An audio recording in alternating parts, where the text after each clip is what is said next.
Good evening, everybody. Welcome to People Without Pants. I hope you are staying dry. I don't know about you, but where I am, it has been pouring the fuck raining all day. How what? Uh, Fucking bad, man. Like bad enough that the traffic was slowing because everyone couldn't drive. Fair enough. I mean, But then again, it. this is Massachusetts, so that means like any amount of rain prevents everybody from driving. See, you could have just said something like, "Oh, it was so wet. I thought there was a Kardashian at an NBA game or something. It was so wet. I thought I was at a Sabrina Carpenter concert." But no, That no. first one is a little bit racially tinged. I'm not calling it How's it racist racially tinged? because the whole NBA Kardashians thing, like, God forbid it's for like a person at the game, right? I hope so. Like, Oh, you I'm not hope saying you can't so. make that joke. I'm just saying it says a lot when people assume it's racial. I've heard enough. I'm not saying you were doing this, but I've heard so many Kardashian jokes that anytime I hear Kardashian, my brain autofills some like racist response. Wow. So I'm just gonna say, as a proud Armenian, you should be autofilling with the Armenian genocide every I'm time gonna you hear. be honest. I forgot they were Armenian. No, see, you can't do that because we have literally two celebrities, really, and that's counting the Kardashian family as one, Yeah, and the other is Serge from fucking System of a Down. I forgot about that one too. God damn it, he's the one constantly talking about genocide. I don't know how you can forget. I always mix up Armenia and Albania, which doesn't help because I was like, what about the girl from George Lopez? Wait, no, she's Albanian.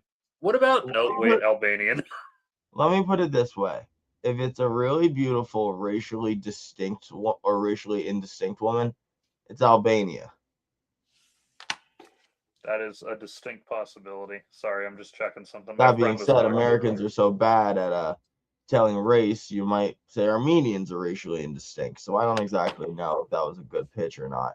Um, So, you reminded me of something, and you'll understand why. Have you seen the movie Nickel Boys? Before we talk about that, we should probably say like, "Hi guys, this is the People Without Pants podcast." That is Larry true. Bear, Hello, not we to are say people without pants.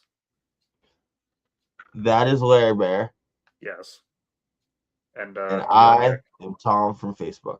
Yes, yes, exactly. Um, the reason I thought of fucking Nickel Boys. Have you seen it? I've listened to Nickelback and I've looked at this photograph, but I don't know what you're talking about.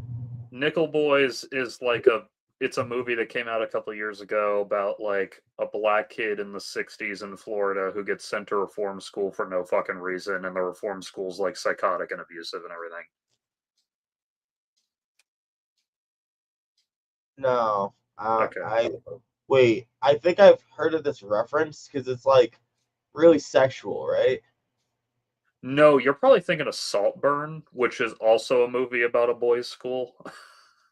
Well, the entire boys' school system is really racially tinged. I'm sorry, not Yeah, racial, this not is racial, more like racially a tinged. What am I prison doing? movie that happens to star teenagers. Yeah, I mean that sounds sexually tinged to me. Shockingly, no. I saw some people reading interpretations into a scene that some of the boys are being sexually abused, but I just interpreted it as them being beaten. What Did they you can have kind of pocket boys? what? Yeah, do they got pocket boys or any sort of squire kind of system? Not really, no. Huh. It's more like a fucking boarding school, except you're not allowed to leave. Yeah, no. Like the English boarding school system Oh, I know. instituted sexual abuse as like not a standardized practice, but like they get everyone doing it and then they just turn around. Yeah, my dad went to the British boarding school system for a couple of years. I'm sure he could tell you all kinds of fucking horror stories. Oh well, I mean, uh, Hocus Pee-Pee's okay. I know this isn't a sex thing, but it's just something funny. I know that he once, somewhat by accident, hit a teacher in the face with his elbow. Yeah, that is not a sex thing. That's just a thing. No, that's just funny, like if we're talking horror stories. And by semi-accidentally, what I mean is he did it on purpose without looking at who it was because he thought it was another student. Oh, that's fun. Yeah, because he like, I mean, this is the way he fucking tells it, so who knows if it's true. But the way he tells it, he jogged across the courtyard to get to the little candy store that's available at lunchtime, like the little, like a not a store, more like a cart, and like it had really good candy apparently, which is a big deal because he's not much of a candy guy. But he like this little 12-year-old, my dad. He jogs over, and apparently one of the teachers didn't like that he was running and chose to express that dislike by just like grabbing him by the hair from behind. I forget if it was like the hair or his shirt collar or what, but just like grabs him with no word or warning. So he thinks, "Oh shit, another kid is trying to attack me." So he kind of goes like, wham, without looking. And it was one of the fucking teachers. Okay. Well, Again, this is the way my dad tells it. Who knows how it actually fucking occurred? But I'm choosing to believe his version of events. I I'll be real with you.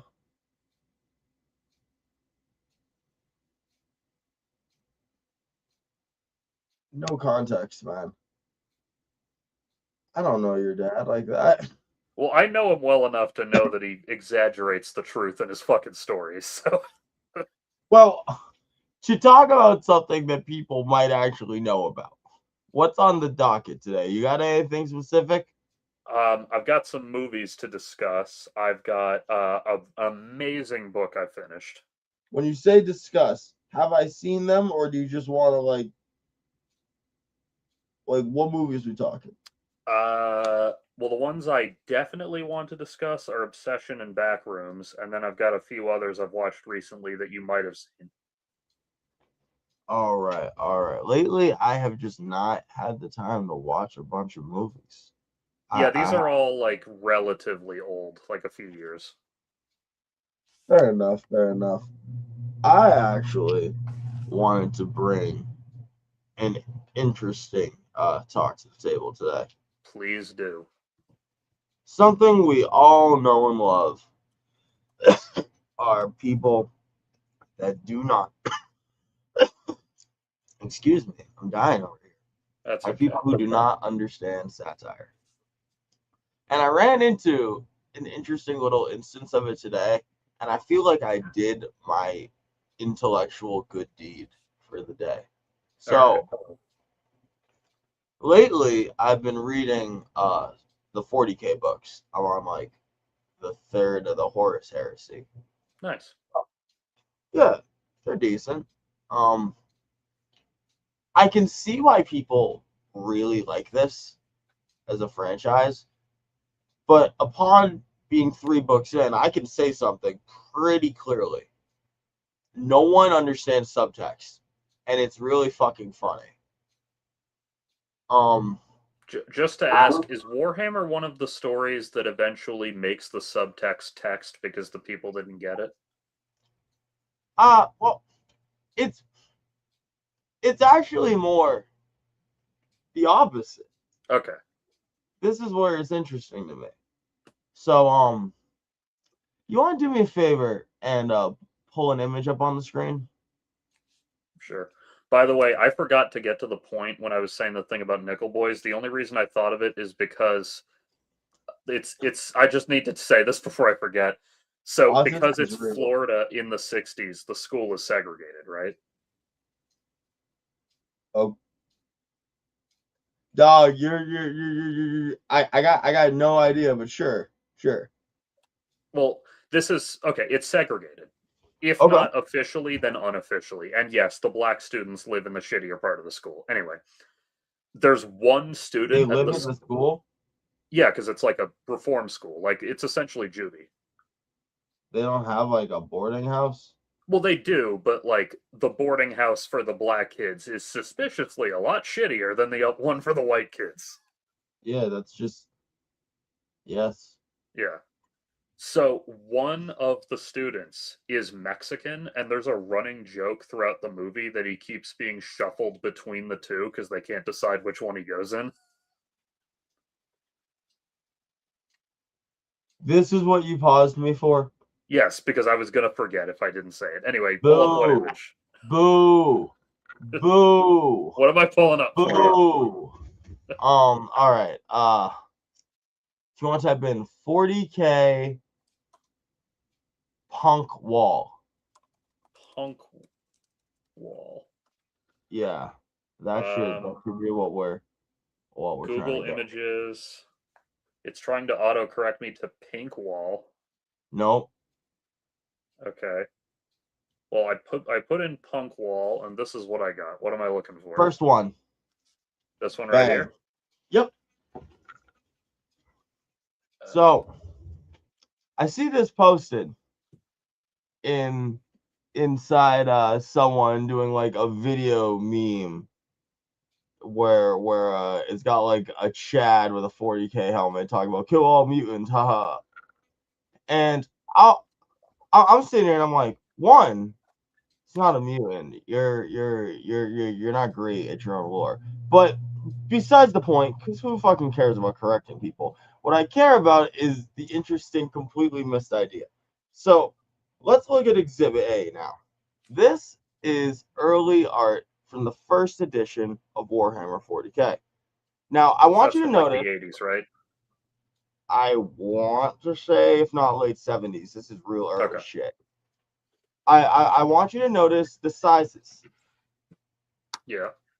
The the Space Marines, because they are Space Marines, are actually the same head height, if not shorter, including hair, than the punk.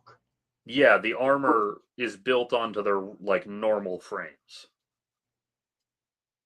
Well, it's more so the armor is always like on their frames. It's just they're the size of normal men. Yeah, exactly. So 40K fans will know this is later changed in like future additions to what people know today, which is the Space Marines are fucking gigantic, like 10 foot, That's what I see every time I see them. genetically modded superhumans. Yeah. This guy, I want you to note, he is just spray painting a wall, saying I believe Space Marines go home or something else. There was like I think that's supposed to be out. He's probably saying Marines out. there we go, Marines out. That's what it was. And they are simply doing cop shit. Yeah. Like this is just cop activity, and to be clear, they have him against the wall. He's not like fighting a war, my people. Now, I say this because 40K was originally anti-authoritarian. It And was I think deep down it probably still is. kind of. It's a very interesting kind of. The best way I can put it is the reverse of Starship Troopers, to the best of my understanding, where Okay. it is built making fun of fascism. And then they make the fascists really cool to a point that at some stage everyone forgets that first part. Yeah. And they're just really into like, I mean, let's be real, the people are into the power, the pomp and circumstance, the grandness, the elegance, and the discipline of the Space Marines. That's fascism, my guy. Like I'm not trying to like say it in like a bad label. Like we aren't doing that thing here. We're just saying literal like Mussolini ass fascism. Yeah. Now, By the way, are they am I imagining it or are these helmets a little more animal like than they're normally depicted as having? they're more animal like than they were in the future. I think the best way to put it is they were made to be more face like by taking the jaw, putting it down below the face more, and then giving it a mouth. Yeah, because these look more like kind of snout shaped helmets, which don't get me wrong, looks cool as shit. It's just different. Yeah, if you look at the guy in the back looking directly at us, Yeah. it's like a beak. Yeah, he kind of looks like when I say mouse, I mean the comic mouse. Like he kind of looks like that design of a mouse. It makes me think if you took like a fighter pilot helmet from Top Gun and then tried to make it a Fallout power armor. Yeah, the what are they called? The Brotherhood of Steel? Is that what they're called? Yes. Okay, yeah, it does kind of look like a normal scaled version of one of those mech suit thingies. I mean, granted, for anyone who wants to know, both of these can be looked at to reference a canticle for Leibowitz, True. but that is just an offhand thing. Anyways, so I see this guy asking like specifically, I've read a lot of these books and I don't understand why are these guys smaller? Did they just used to be smaller? Is this a lore thing? And I'd be like, no. God damn it. Everyone in this community thinks everything's a lore thing to the point that they can't understand meta things. There is also another possibility. The 40K universe has like aliens in it, right? Yeah. Maybe this guy is also 10 feet tall. So I would say I'm just fucking that. with you. I know what the intention was. Oh yeah, I know. I would just argue like, well, he's speaking English, and That like could just be translation convention, though.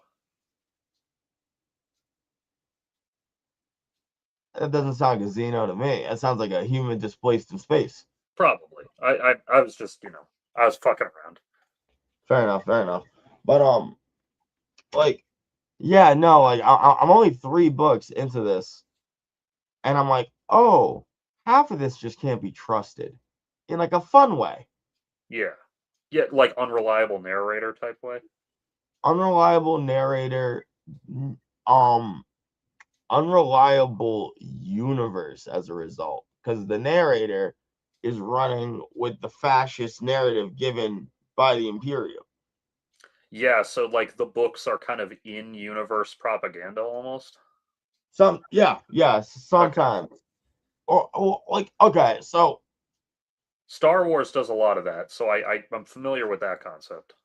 I ran into an interesting logic issue with it. And I will admit, I wasn't even sure how to go about this. So I did go and argue with a fucking chatbot for fucking 5 minutes and be like, am I stupid? Because I'm not going to talk to fascists online. I'm sorry. Yeah.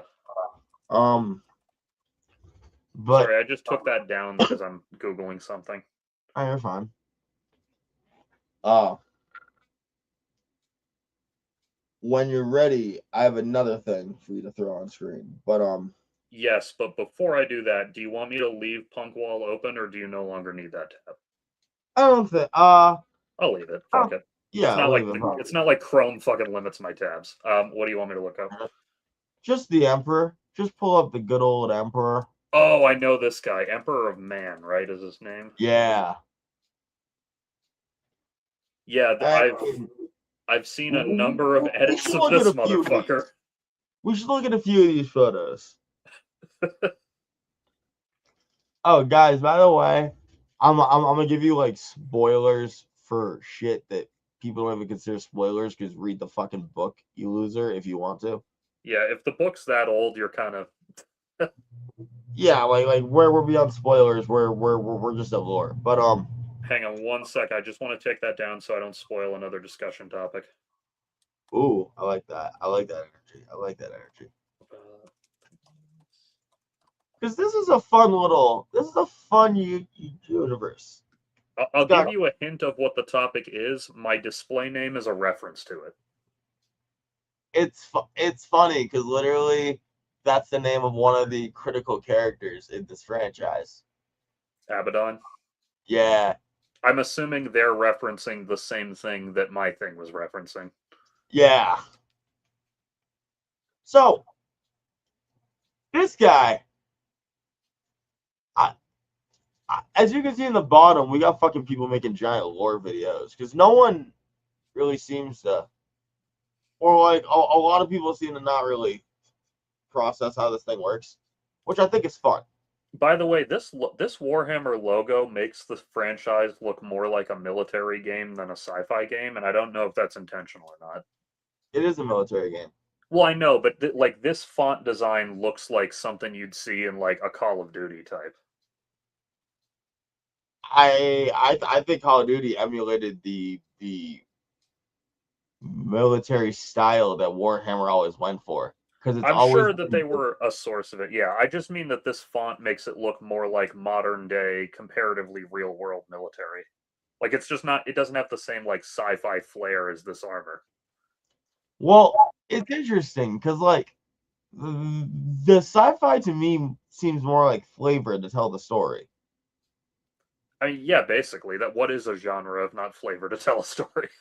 Like it's not like sci-fi means we gotta just go on a 5-year mission in space or be in a ship all the time. Oh, excuse me. So this guy isn't real. He's like Pull a up the propaganda logo. piece, right? No. Okay.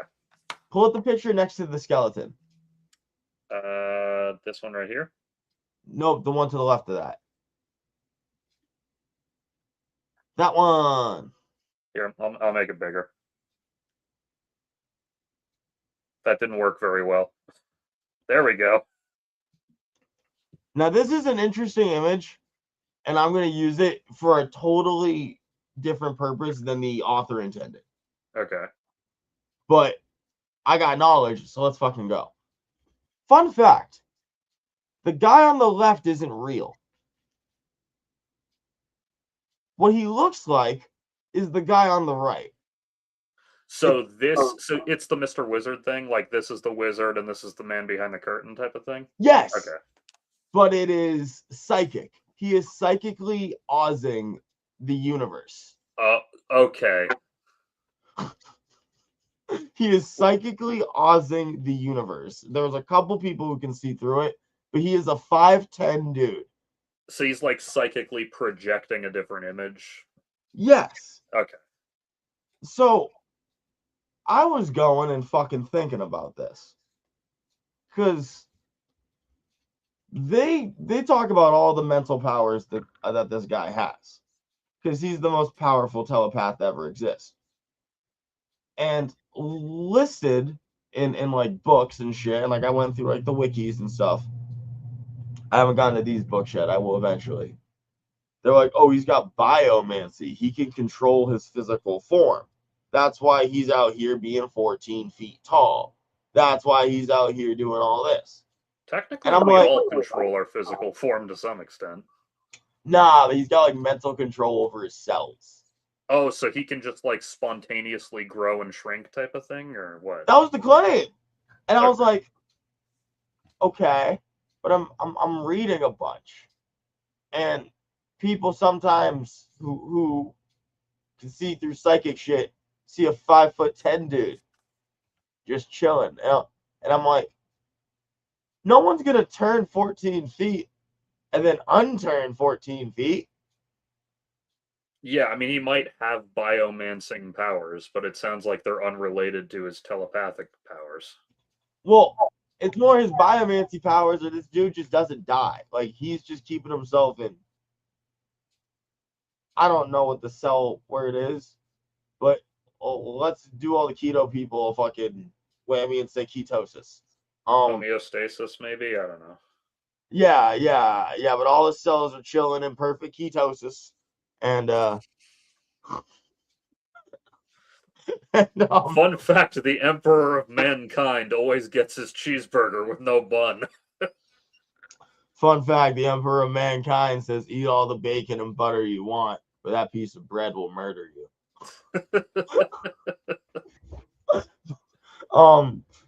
Yeah, that's actually what his flaming sword is made of. It's just fucking loaves of bread, like, taped together. It just instantly cuts your head off with a baguette. You know he's coming before you see him because you smell toast.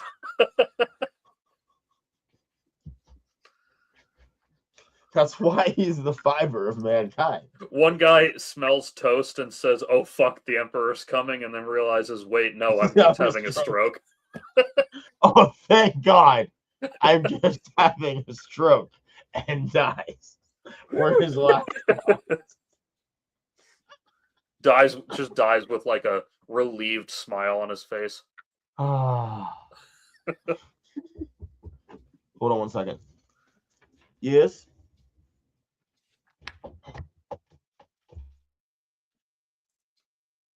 While Nick takes that call, I am going to take him off screen and take everything else off screen so that I can hide what I'm looking up.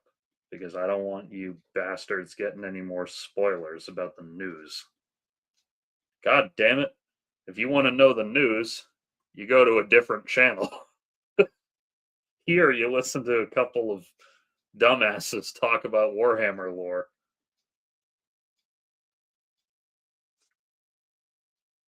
There he is. Hello. Welcome back. All right, there we go.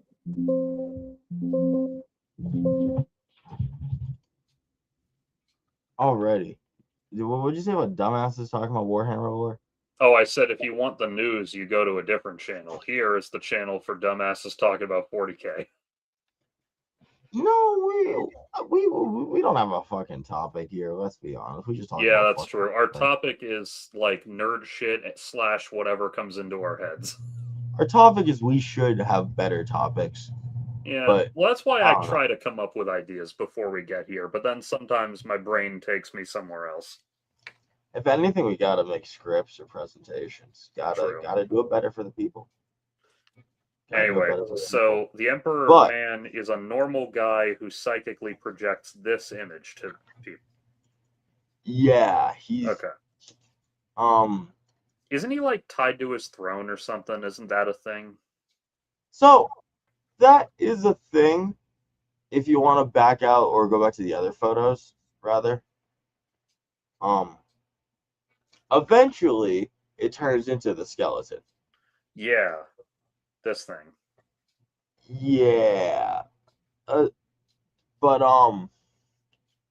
I from what I understand, they're taking him out soon. Okay. Not killing him, like he's getting out the fucking chair finally, because they're like, we want to use this piece of game again. But yeah, so it's to make the long story short, because I'm really not running through the whole thing. It's so convoluted. Uh, this dude, using his psychic abilities, has been trying to wipe out aliens everywhere, wipe out religion, and create this giant order state. Okay. And he did it by a long time ago, really fucked with some chaos entities that exist. And so Yeah, because 40K has magic and sci-fi, right?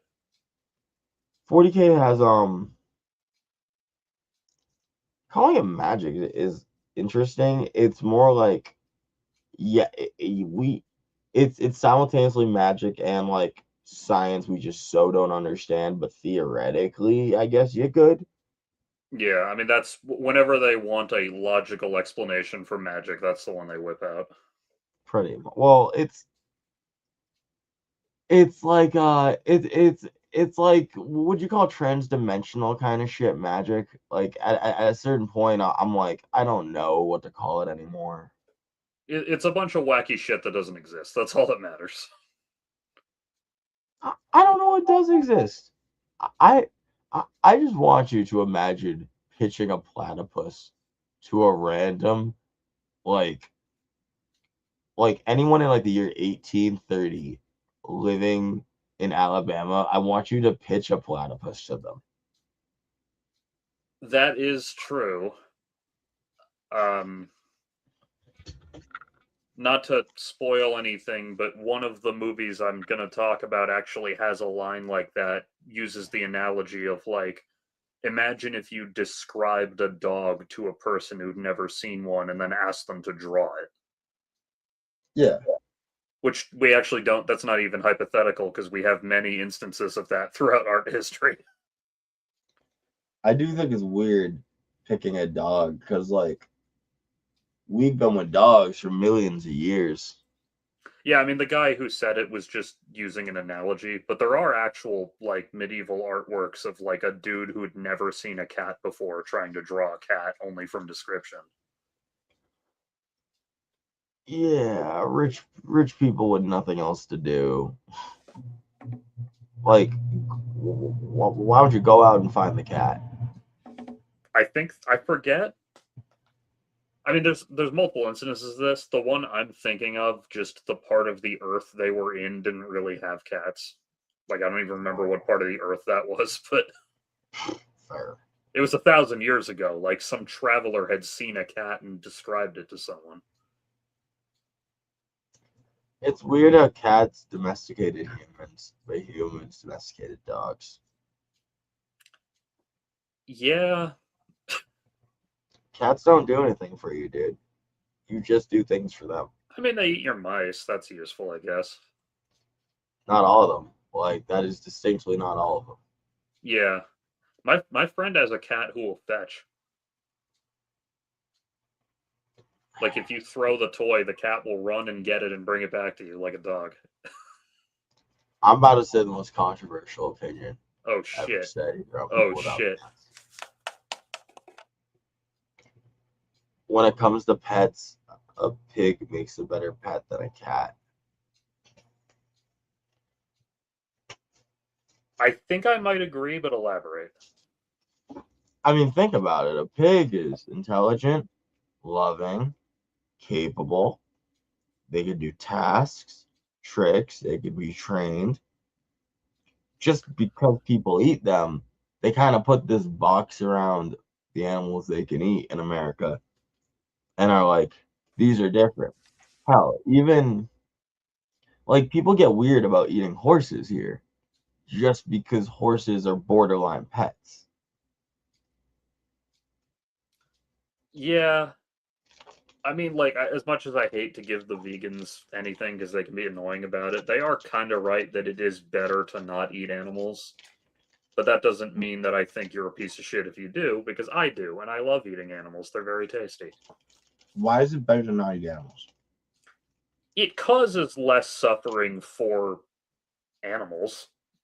Like, I get it, trust me. It's just, cheese is really There'd be less delicious. animals. What? There'd also be less animals.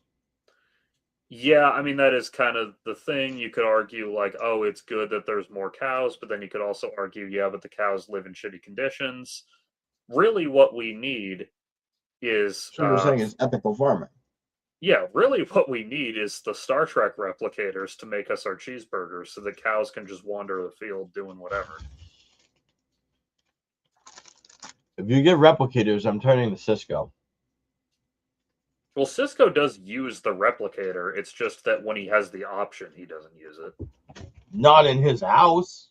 Oh, you're talking about his father, right?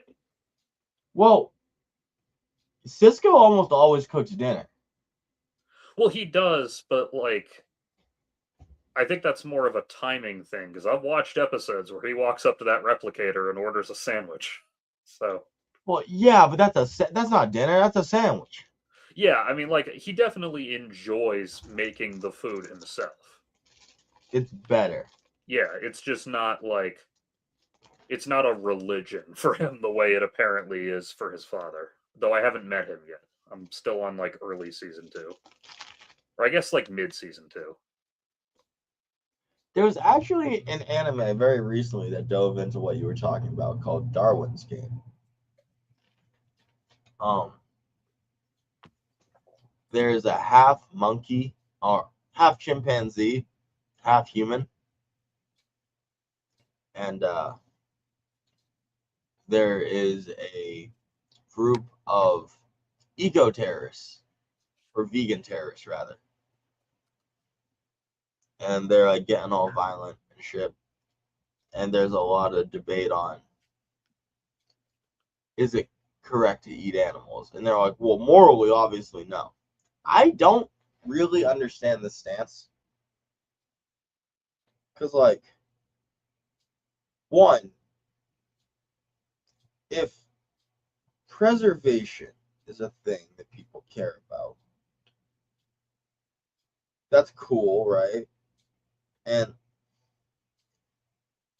on preserves, the animals eat each other. Yeah. And I'm sorry to say, my guys, we are meat consuming animals. So, like, why not just fucking eat them when they die? And why not have a lot of them? Yeah, I mean that's kind of the big thing. Like I actually asked this once. I have one of my friends, she's not really vegan, but her girlfriend is. Hmm. So I said once, let me ask you this of like this question of vegans, and I'm sure the answer will vary, is if we got lab grown meat like perfect, Hmm. like tastes exactly fucking right, melts the cheese melts the exact right fucking way. If we got animal products down made in a lab down to a science, would vegans start eating them or would they insist upon maintaining their vegan diet on principle? And her answer was, well, my girlfriend and I would just, eat the lab grown meat, but there are vegans out there who would still be like, no, I would never. Okay. Now I've got an interesting question for you. Well, two questions. One, what defines a lab? I like in general or for this discussion? Either. Are you getting at like DIY steaks grown in my bathtub? I'm getting at, isn't a farm just a fucking food lab? Well, when I say lab grown meat, I mean like just the cells are grown into a steak right there and no animal is involved in the process? Well, what about clones? Well, yeah, it's a very complicated subject. It's like Tim Robinson said, they can't sue us because they ain't got no soul. I need that fucking show back, man. I did watch The Chair Company. That was great, but it's different. It's not the same. I'm all for the surrealism, but there's something about like the hot dog skit We all or want to know who did this. you're wearing a hot dog suit. He's dressed as a hot dog. Okay, Dave, unfortunately, looks like a hot dog, but you are literally dressed as a hot dog. This I'm sure you've probably met one or two people like this, and I am not by any means accusing all vegans of being like this, but I will say there. Vegans be like, Well, no, not but even carnivores vegans be walk like. like. There is a type of person who adopts veganism because it gives them an excuse to have an eating disorder. Why are you doing this? Actually, that's a bad way to phrase it. Do There is a not. certain type of person who struggles with eating disorders who sees veganism as an excuse to eat a restrictive diet. So what you're saying is people who suffer with labels they know are destructive will often seek validation through other means. Yeah. Yeah, like there's a type Never heard of. of such a thing. Yeah, I know. Like I've met one or two people over the years who heard about veganism and they're like, "Oh, that would give me an excuse to like never eat very much at the family gatherings, to only eat vegetables and I, I'm not saying veganism is a mental illness. I'm saying some people with a mental illness use you're veganism digging, to man. You're justify it. digging today. Folks, Larry does not represent the other members of people without pants here. We just want to express that every time he digs a hole and takes a shovel, we will let him do it I because need we to whip up believe a in not quick only little freedom of speech, but freedom of like shovel. views are my own, do not reflect. all I can think is just that old YouTuber diggy diggy hole, diggy diggy hole. But that's okay because we still love you, Yeah, I even if we're a know. little wacky. Yeah, I'll roll over and let you rub my belly later. It's okay. Oh, really? Nice. We're getting rare scratchings, folks. Rare scratchings. Mm. But so back to mofo in the chair. So to make a super long story short, guy goes and fucks over some chaos demons and makes a giant army and puts 20 giant super bioengineered motherfuckers in charge of this army. Puts in them 20 little magic souls. Don't worry about it. It's too complicated. And says, you're going to go fuck up the shit that I said I was going to not fuck up. I think this is the image of him that always gets turned into Trump. That is the one. Yeah, That is the God Emperor Trump meme. I'm sure there's more than one they've used for it, but this is the one I see all the time.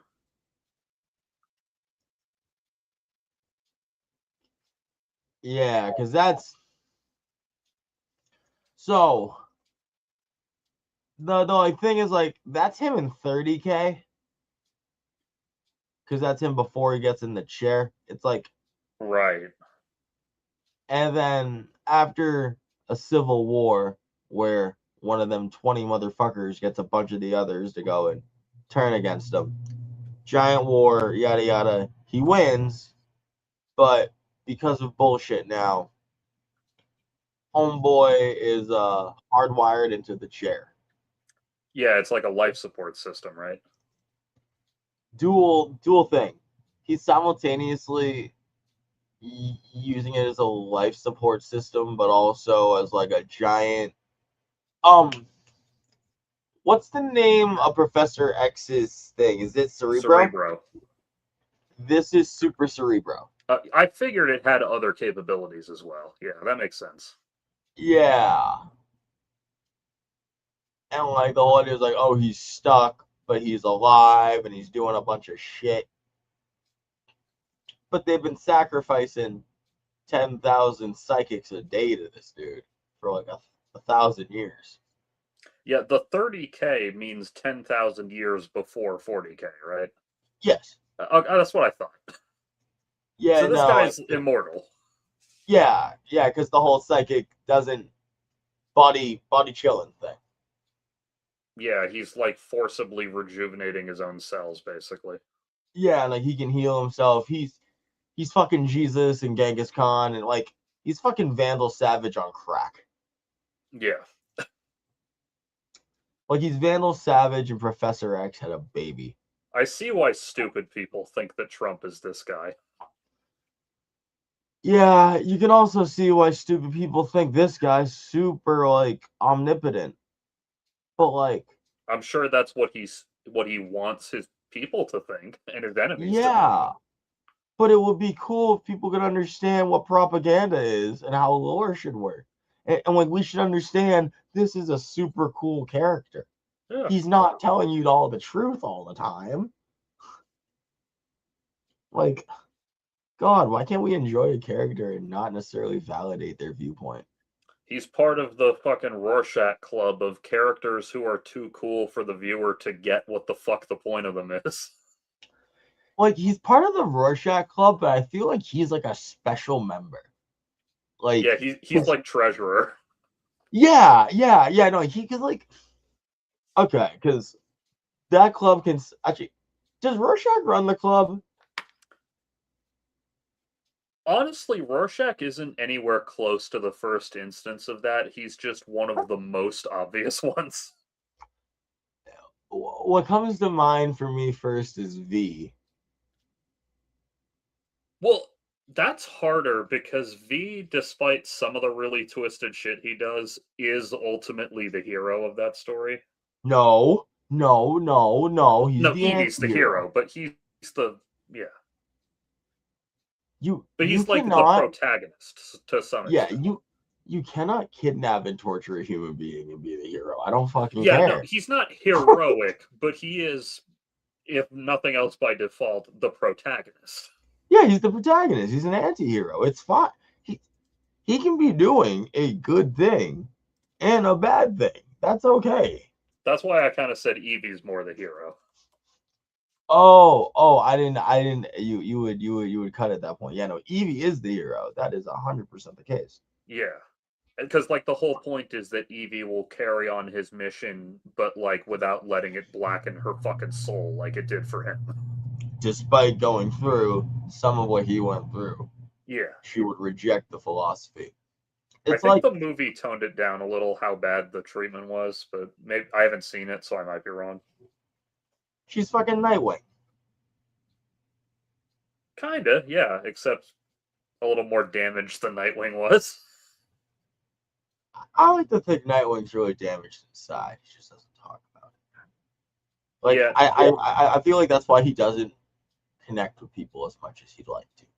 maybe. A lot of the time, the way it's supposed to be is that, like, Nightwing is a Batman who's well adjusted, but that's a little bit reductive, so. Yeah, I feel like it's way better to not be a Batman who's well adjusted as much as like the echo of when Batman tried to make Batman 2. And okay. Back when Rick and Morty was still prime, there was the conversation about the Rickest Rick. Where Morty, I'm not gonna deal with all these fuckers because I'm the Rickest Rick. And obviously the Rickest Rick would have the Rickest Morty. Or he said the Mortiest Morty. To which I thought to myself, no, he'd have the Rickest Morty. I say this in that like Batman tried to make a second Batman, but I think literally when you reach a certain point of Batman development and you have a Batman trying to make you Batman, you inherently are like, no, I'm not going to be Batman. Yeah. Because you have a Batman. Like, to become the Batman, you got to be alone. There's got to be no one telling you all this shit. When it comes to, I gotta say, like, Dick Grayson's youthful rebellion could have taken the form of, like, becoming a fucking criminal or whatever, like Jason Todd's did. We're really lucky that the most rebellious thing Nightwing did to Batman was stop wearing a cape. You just I feel know like the that most Batman. What? I feel like the most rebellious thing he does is openly associate with a bunch of other heroes. Yeah, maybe. But Batman does too. On his own shitty terms. It depends a lot. Like, that's the thing is like, some versions of the Batman mythos will depict Batman as being like this kind of urban legend that not even everyone in Gotham thinks exists, and then others will just have him like at the signing ceremony with Superman and the rest of the Justice League just standing there in broad daylight. I'd like to think that like it's a shifting scale where like I assume over time it shifts from one to the other. in my perfect headcanon, it would be where Earth was originally really human. I mean, you have like John Jones just like, nope, I'm not doing shit. I am an investigator. Yeah. You have like just Batman doing old school non super tech Batman shit. And he's just an urban legend for a while. And then it all changes the moment Superman hits the fucking earth. Like, I don't know. I think like that is such a good narrative way to do it. I hate to give credit to the MCU because of what's happened to them since, and I definitely hate to give credit to Joss Whedon because of what he is like. But I have to give them credit. Why? The MCU was really good about that at the beginning. How so? The scene I always think of is from the pilot of Agents of Shield, where they're basically like introducing you to the concept of what this show is going to be. And because it's the pilot, ABC gave them enough money to afford Kobe Smulders as her character from the Avengers. Who? And Maria Hill. Who? The lady with the dark hair and the ponytail who's like Nick Fury's kind of deputy. Oh, okay. She was in How I Met Your Mother. So she wasn't in every episode of Agents of S.H.I.E.L.D., but for the pilot, they gave them enough money to get her. And there's a scene where she's basically explaining the new status quo post the Avengers movie. And she says, you have to understand, the Battle of New York was the day the world ended and the new world began. Before the Battle of New York, the craziest thing out there was Tony Stark in a metal suit flying around. Then the entire human race on the same day, simultaneously, got introduced to all-powerful, unstoppable rage monster, God from space we have thousands of years of myths about, super soldier from World War II back in the present day, aliens exist, S.H.I.E.L.D. exists. Question. Do you know what the most popular food on Earth is? Like, just very general staple food? Yeah. I'm going to say rice. Corn. Okay, yeah, I thought you meant That's like... fucking corny. Like... Okay, very funny. That was a lot of work for that joke. Folks, before this podcast, you have to understand, the craziest thing that you would ever seen from people without pants was just like I don't know. It's very much like the definition of tell not show, in that they feel like they have to explain this new world order, where I think you could just fucking show it better through people in like people interacting with that change, and moreover with just a fuck ton of heroes and change. Like, I don't know, like I'm just thinking like, Do remember this was a network TV show, so its budget was limited, so they couldn't have like 30 heroes guest star. fair enough. Yeah, I mean that's not the end of their exploration of the new status quo. It's just she's like briefing one of the new agents and she's basically saying like, you know, we used to do all this shit secretly. The world used to not know about us. Now we're in the spotlight and that's going to introduce problems.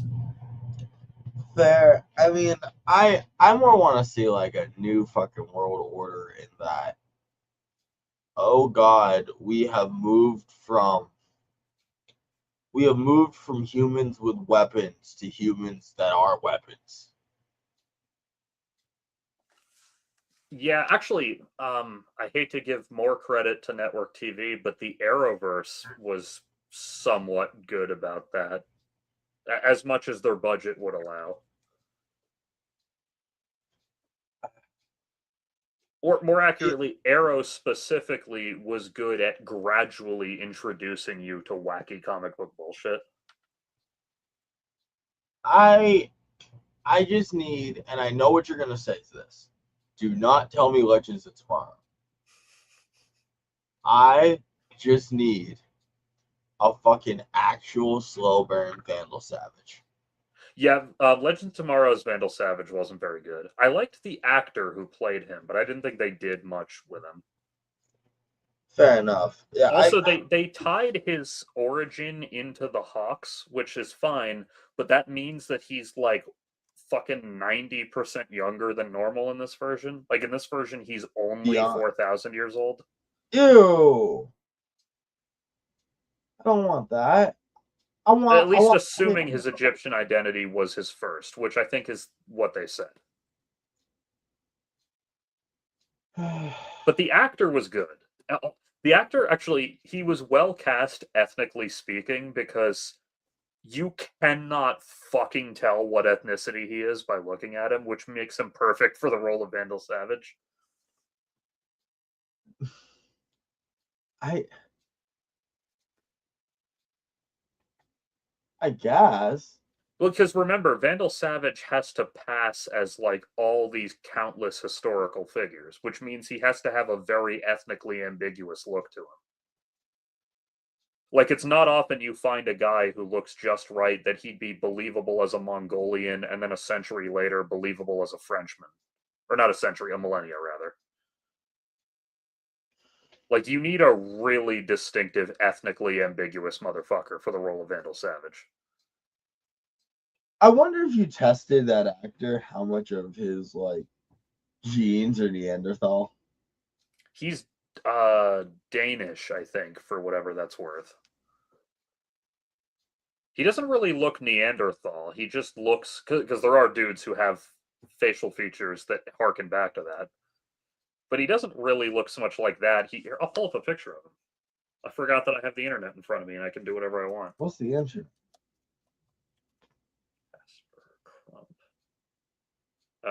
Yeah, here's a good picture of him. Please do. Please do. Obviously, he has much shorter hair here than he does as Vandal Savage, but.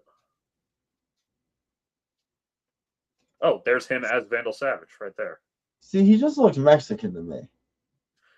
Kinda, but like when you see him, a big part of it is when he styles his hair and beard differently, he really changes his look. Like here, he looks a lot less Mexican than he does here. On the top right, he just looks like old Jason Momoa at home. Yeah, here he kind of does. And where it says Casper Crump, he looks like an old weathered father of John Wick. Well, it says Casper Crump everywhere, so which one are you referring to? A 2-up. This one? Yeah. Well, that's him as Vandal. Like, that's him in costume. Yeah, that Vandal literally looks like John Wick's dad. Tell me I'm lying. He kind of does, yeah. Like I said, the actor did a good job with the material. It's just that he wasn't written interestingly enough to be like a really distinctive take on Vandal Savage. I want to see Vandal Savage with the Scrooge McDuck pile of money. That's all I want. I mean, I doubt he'd have that in literal currency, like physically, but generally they do depict him as having like untold wealth from the 50,000 years he's been alive. Nah, see, I think the exact opposite. I think he'd have so much like unreported wealth that okay, like where's all the fucking gold from Mansa Musa? I don't know. Do you know? I assume he has like some kind of safe house or like a super top secret security box at like the biggest bank on earth, or I assume he has it scattered all over. I just think, obviously scattered all over, yes, but like when you live for that long, modern banking is like a really recent development. Yeah, so I would guess that he has like a little stash house filled with gold in like every city on earth or whatever. Yeah, I just want to see the Scrooge McDuck piles. That's all I want. Because it really feels logical to just see Vandal Savage with more money than I have air in this room. Just pure gold. Logically, he would have to, just given the fact that he has like a private army of ninjas or whatever, and like has all kinds of crazy moon bases and bullshit. Just think about the interest. Think about the buildings the guy has to own. Oh, I know. I've mentioned before, I like to imagine that he's the source of the metagene. I'd like to imagine he actually sold someone the New York Bridge. Well, he was fucking Jack the Ripper, so it's not really that crazy to imagine he sold a bridge at some point. Haven't you ever heard that saying? Like, I know a guy who wants No, to talk. I know. I wouldn't be shocked if he was the origin of that saying.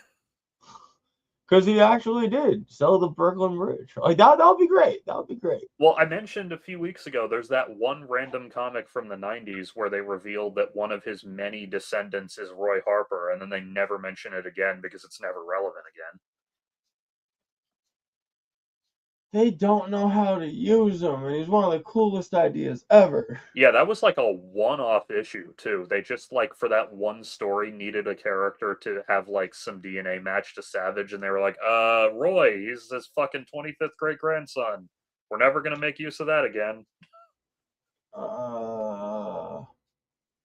It's not fair.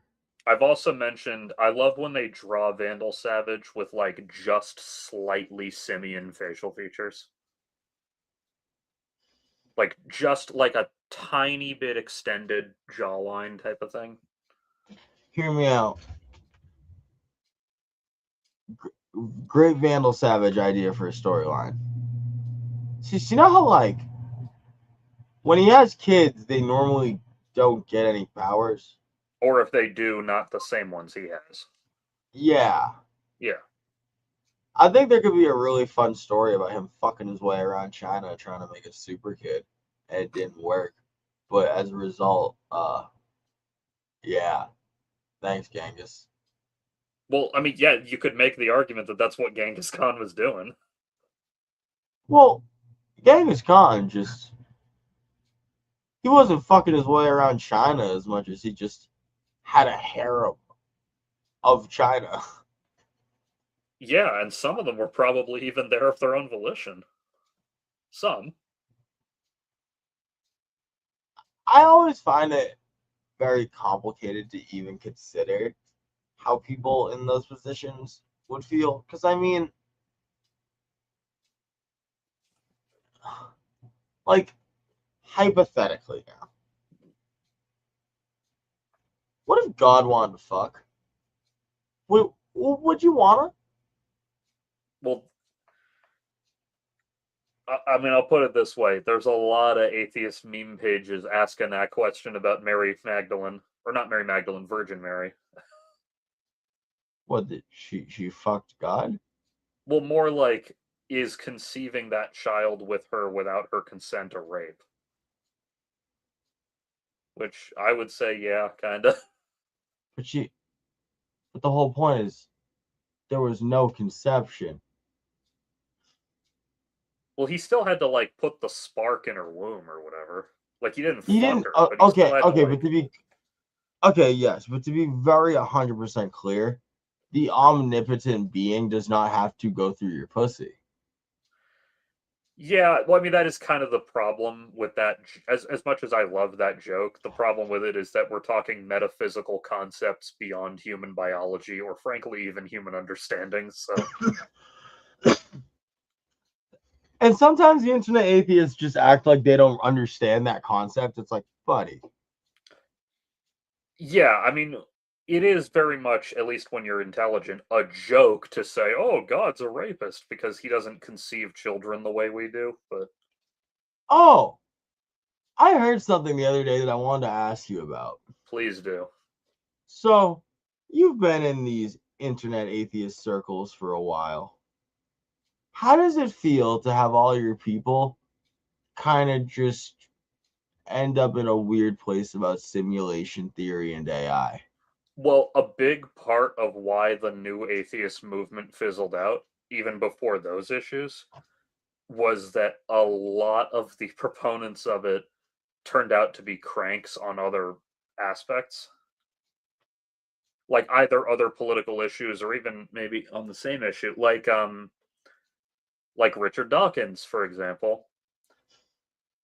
First of all, he's gotten transphobic in his old age, but even before that, Hold on. Are you talking about Richard Dawkins, the inventor of memes? yeah, actually, yes, I forgot about that, but yes, Yes, you're talking about Richard Dawkins, the inventor of memes. I every time someone talks about Dawkins, I have to bring this up because what the fuck? But yeah, he's just a name I picked out of a hat because what I'm about to say applies to like 7 other guys from that era as well. yeah, you're Um, talking about the inventor of memes. yes. So, in addition to getting very transphobic as that became an issue and as he got older, something that really became clear the more of his shit you watch or listen to is that while he does dislike religion in general, he has a particular fucking bone to pick with Islam in a way that's very odd.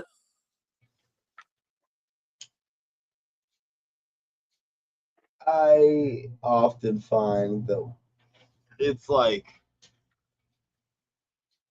there's other things being said quietly. Yeah, a lot of the time. I was in Boston for the 4th of July. Nice. Yeah, fun time. But there was this street preacher in the Common, and now I found this interesting on a couple levels because he was. I mean, street preachers be street preaching, but this guy was just like hatefully bashing against Islam, screaming about how Muhammad was a pedophile and all this. I mean, that part is true, but bringing it up selectively is, It's that that's a complicated conversation is what yeah. I'm gonna say. I'm not gonna affirm the statement. I'm gonna say it's a very complicated conversation just because like I I'm not opening cans of worms that I know Yeah. I can't eat. But It's not even necessary. it's really not. But like that was what this guy was choosing to do, and like there's this like I see this one guy who's like going up and screaming at him, and like then he like storms off and he's just ramping up, and I'm like, oh god, he's gonna get violent. That's terrible. But I'm thinking to myself, there's like 1,000 cops in the city on this day, and like it's an interesting little trap because there's tourists from all over the country. You know, like tons of southern drawls and slow walks. Um, I mean, to be fair, the heat might have had something to do with that slow walk. There's a reason everyone in the no, South no, no, no. saunters. But you can tell when a southerner's in Boston. You can No, I tell. know. I'm just saying that, like, that whole style of movement was created for a reason, and that reason is heat. I mm, mm, mm. That old style of movement was created for a reason, and it's you don't have to move fast when you don't have to work, and you don't have to work when you have a bunch of slaves. That is true, but it is worth remembering that other parts of the earth with similar heat, the people who do still work do also still develop that style of like minimized exertion walking so they don't sweat. Like I I'm swear to gonna God, I'm gonna completely I'm gonna completely disagree and say India. well, no, I didn't say every country. I just said some of them. Like, and I Oh, swear to God, I'm not being fucking racist here. I here we swear to go. fucking God, Every fucking thing a white person says. there are you'll see people in Jamaica walk in a similar style where they're kind of like letting their momentum carry them and not exerting as much energy, but basically Have to you try been to to not Jamaica? fucking sweat their balls off. Have you been to Jamaica? No, but I've met Jamaicans. I'm not saying they all fucking do it. I'm just saying that it's not unheard of for a Jamaican guy to like, walk in a certain way so that he doesn't fucking sweat his balls off on the way to work. Listen, white people walk like this, but Jamaicans walk like this. Well, Jamaican guys walk like it's fucking hot out and I don't want to sweat my balls off. I don't blame them. I'd do the same I don't thing. know, man, because like every black person from like tropical climates that I know just handles the heat very well, and they don't slow down because they got melanin, and their body was not built to go and be in a mountain. Yeah, I mean, it's obviously dependent and humidity level fucks with it too. So none of this is universal. I'm just saying, like, you'll see it sometimes, is what Listen, I'm I saying. guess you have to have your white solidarity with those Southerners. Trust me, if there is one group of people on Earth I want no solidarity with, it's white Southerners, dude. You can tell when they're in Boston, man. Oh, I know. Mile away. Well, you can also tell because you can smell them because they're fucking dumb animals who don't wash their hands. So What are you doing? What are you talking about? I'm proving I don't have solidarity by making fun of them. You're just digging holes again. Well, that's not so much digging a hole as it is building a mountain. How do you build a mountain? with dirt that I stole from the other holes. So you guys have to dig a hole. Yeah, I'm repurposing the holes I've already dug. Do you think we've just been keeping this year? That storing that dirt would have been expensive. We didn't have that in the budget because you didn't launch the Patreon. Yeah, that is actually no kayfabe at all. A week or two ago, I did actually have to shovel a bunch of mulch, and I felt in like the fucking scorching heat. So, Did you sing slave songs? um, not a slave song, but at one point I did jokingly sing Midnight Special to myself.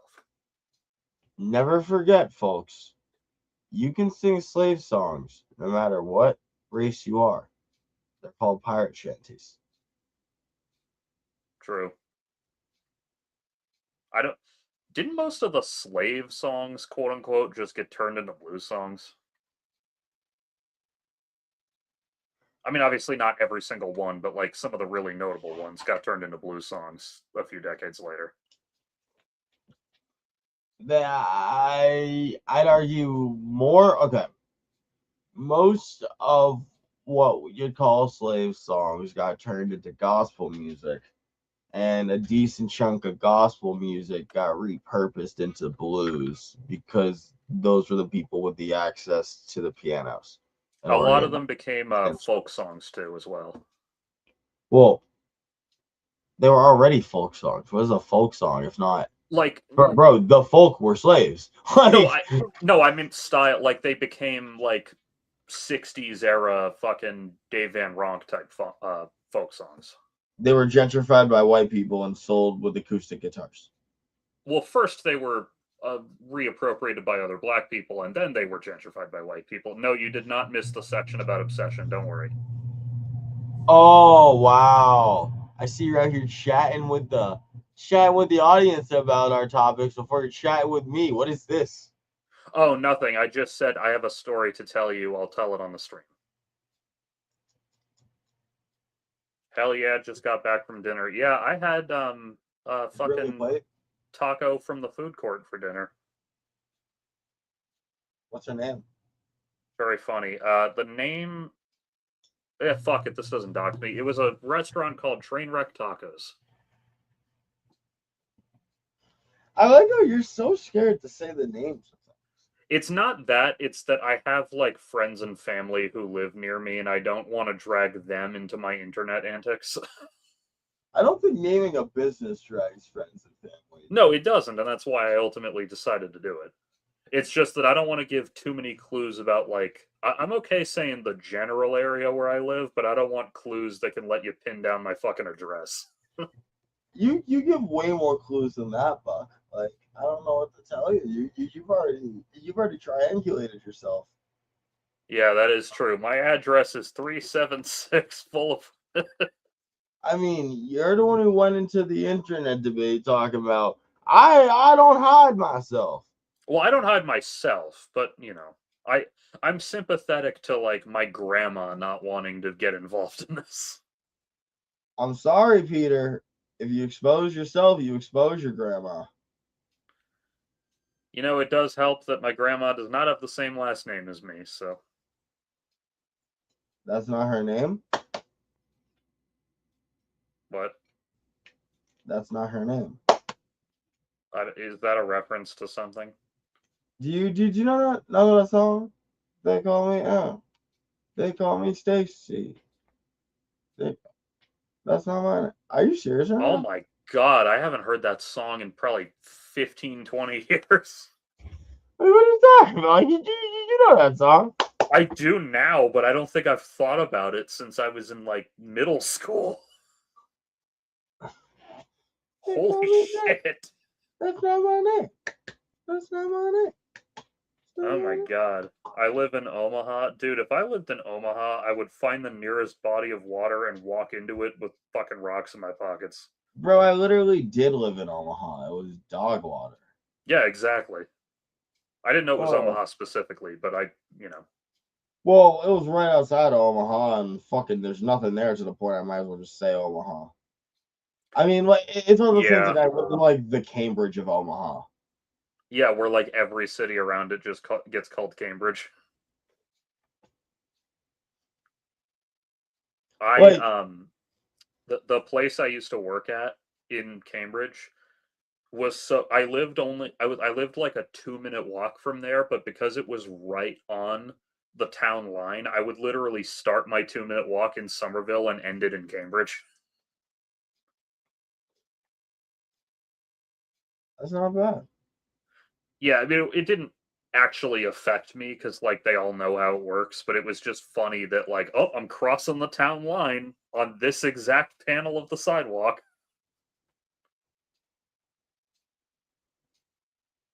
That was a Here's food fucking for thought. cool place, man. What?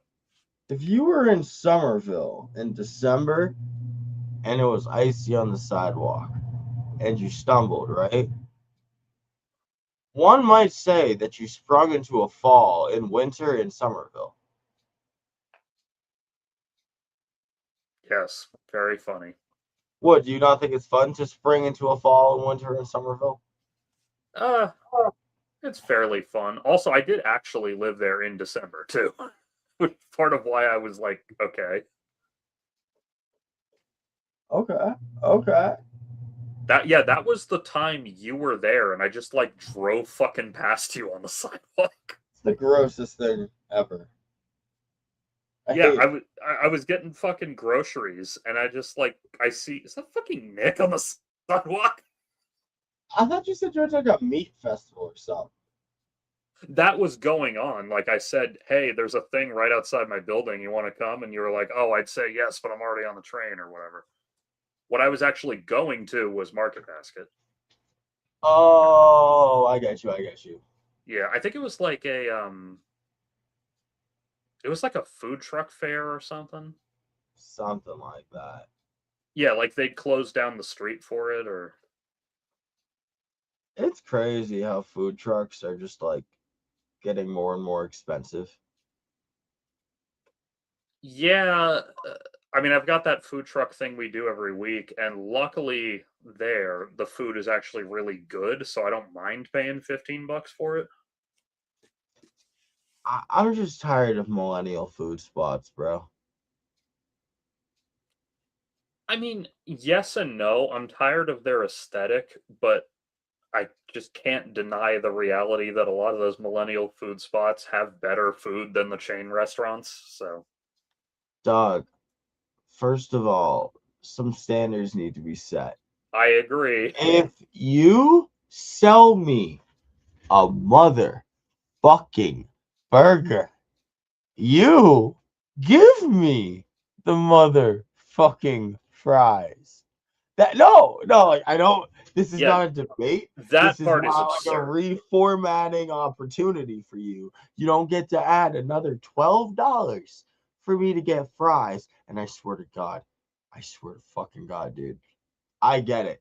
I get it. A bunch of us, we're all nerds who like enjoy Japanese culture and like we want to kind of fucking gatekeep some shit. If you try selling like one more basic ass like mayonnaise sauce and charging $5, I'm gonna flip my goddamn lid. Yeah, It I doesn't mean, matter if it's called ale either. it is worth noting of all the millennial style burger places I've been to, almost all of them included fries because they all recognized what you're talking about, but one or two of them didn't. We do things a little bit differently. Chain restaurants can rot in hell with Mitch McConnell. Hey, no spoilers. Like obviously they're evil. It's just so unfortunate how for like a lot of single parents they're the necessary evil. Mitch McConnell? No, chain restaurants. Oh, yeah. I wasn't even getting into evil. I was just getting into the food doesn't tend to be that great at most of them. I mean, are small chains okay? We talking like how big we talking? Well, like, I mean, that's the thing is a chain restaurant, the floor is relatively high because if it wasn't good, if it wasn't a certain degree of good, there just wouldn't be that many of them. Mhm. Do you think so? Like I think of like Uno's Pizzeria. which there's like 1,000 of across the U.S. And it's like, all right, the food is never great at an Uno's, but I don't think I've ever had it be like dog shit. Okay, I'm gonna name a couple things. I just want you to like logic these ones out. Okay. Arby's, Long John Silver's, PF Chang's. Oh, no, I'm sorry, not PF Chang's. Panda Express, and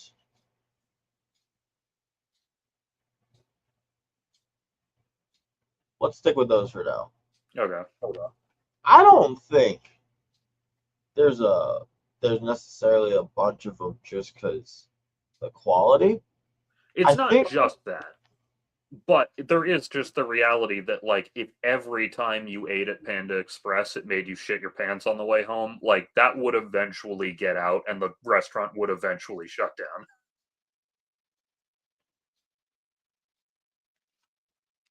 Panda Express never fails to give me short-term IBS. I don't know if I've ever had Panda Express, but I have had PF Chang's. I mean, dude, it sounds like you're not using your Chipotle away.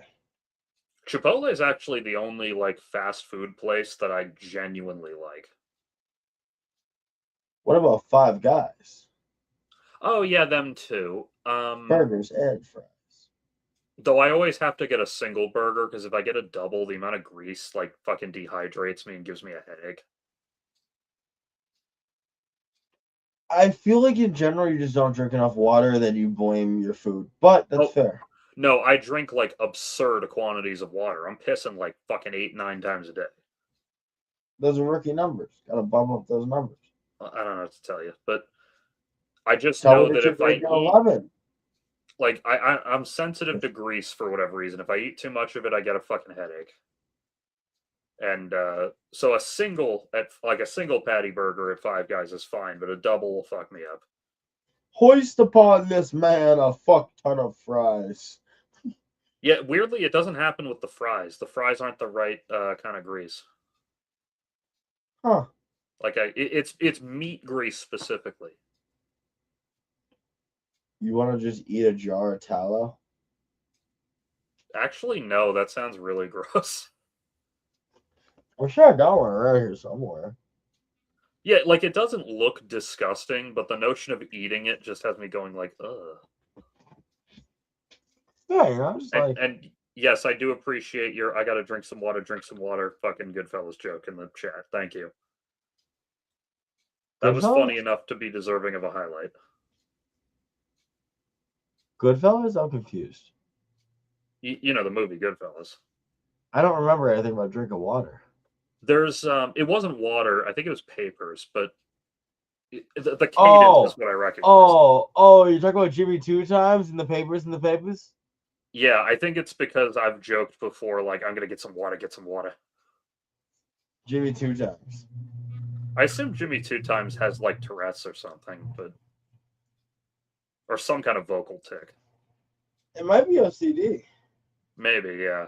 They're all kind of the same family of conditions, so. It might also just be that he likes saying things 2 times. Yeah, it's like Josh fucking repeating for emphasis. Emphasis! Emphasis! Oh man, I wish Drake Bell didn't turn out to be a weirdo because they probably would have made that adult spin-off of Drake and Josh. I don't need reboots. I don't need I'm so tired as a young adult of just seeing everything that I enjoyed as a child be resold back to me. I don't need it. Like in particular, I have a real fucking axe to grind with every single like food and beverage company making an alcoholic product. Like, hey, you like Arizona iced tea? Why don't you buy the Arizona iced tea spiked? You drink Mountain Dew, you need a fucking alcoholic Mountain Dew. And a Monster, of course. But you gotta differentiate. We got the white one and we got the pink one. But don't worry, because I know that's not enough for you. Would you like a Sunny D? A motherfucking Sunny D? Dude, with even the when I was a vodka? kid, I didn't like Sunny D. No, I just No, I know. I'm just saying that like Sunny D is so fucking nasty that even as a child I didn't like it. it's the tang. That's not why. It was just so artificial. Yeah. Yeah, it's like a tang. Like, not that I'm the biggest fan of real orange juice, but I drank enough of it growing up that I know what it's supposed to taste like, and Speaking of which, it tastes like tang. But I actually I have two questions for you about food, and one is directly related to what you're saying. But before I get to that, do you also avoid eating anything that's blue? what? No. Actually, I described that badly. If a food is very like artificially blue, like a Skittle or a fucking cupcake or whatever, like fine. And if it's a blueberry or something that's normal, that's fine. But it actually took me quite a while to not get skeeved out by blue potatoes. But they're purple. Well, yeah, but like some of the ones that are like really on the blue end of that color spectrum, Huh. it's just because I'm so used to only seeing that color on food when it's fucking moldy. See, for me, I just like to close my eyes and imagine I'm devouring a violet from the Willy Wonka series. Like I'm just cutting up that blueberry child and just eating her whole, and I'm just really enjoying the burst of that cannibalistic crunch. So no, I'm fine.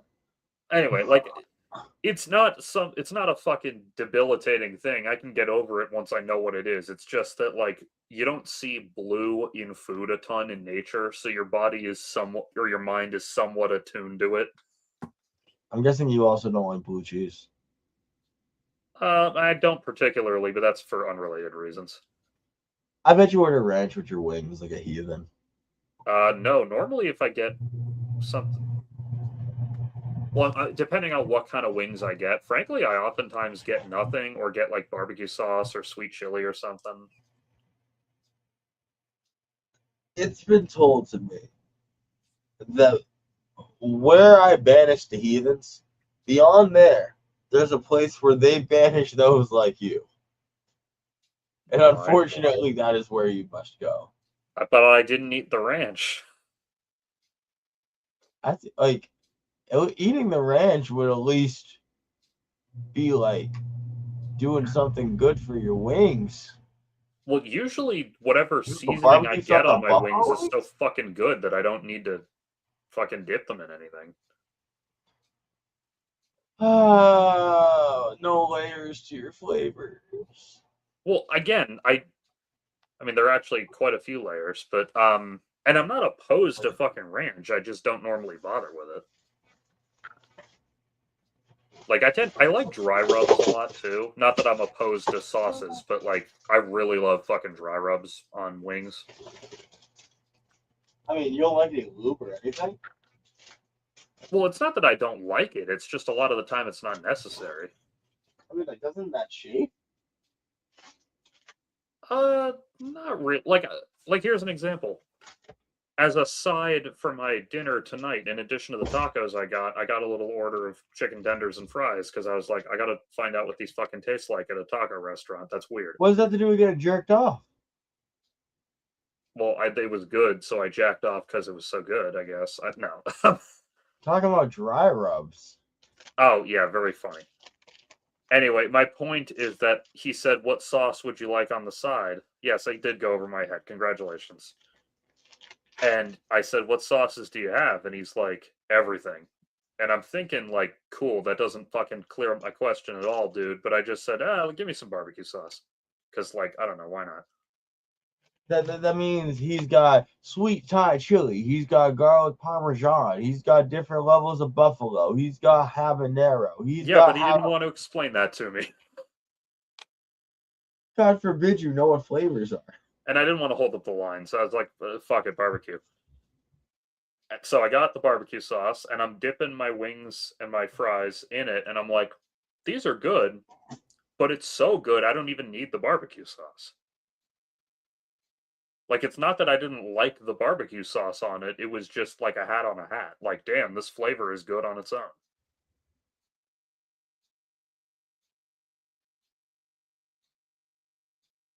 A hat on a hat. Yeah. What if I'm Jewish?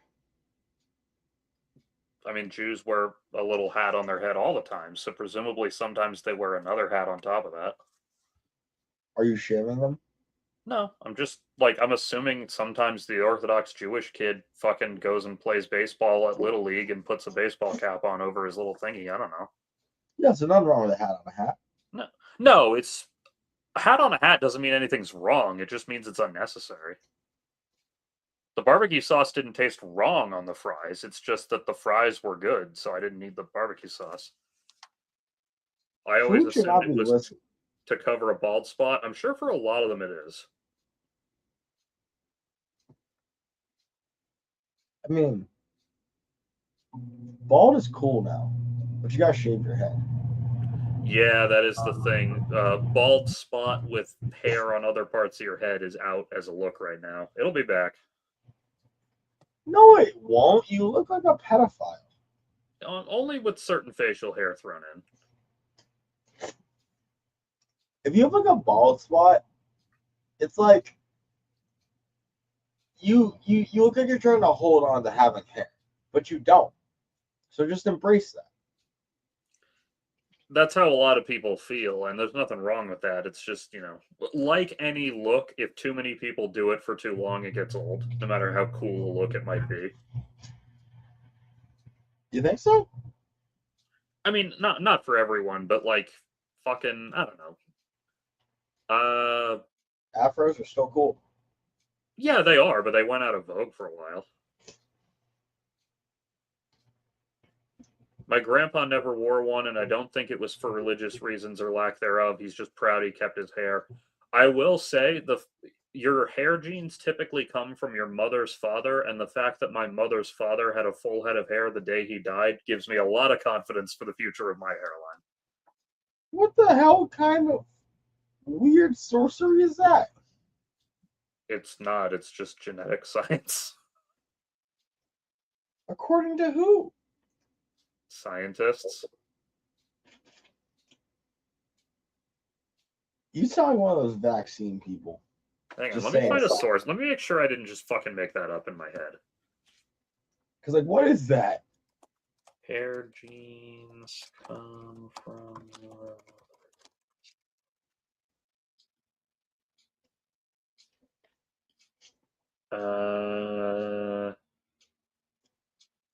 Okay, so hair does not come exclusively from your mother's father, but it is a contributing factor.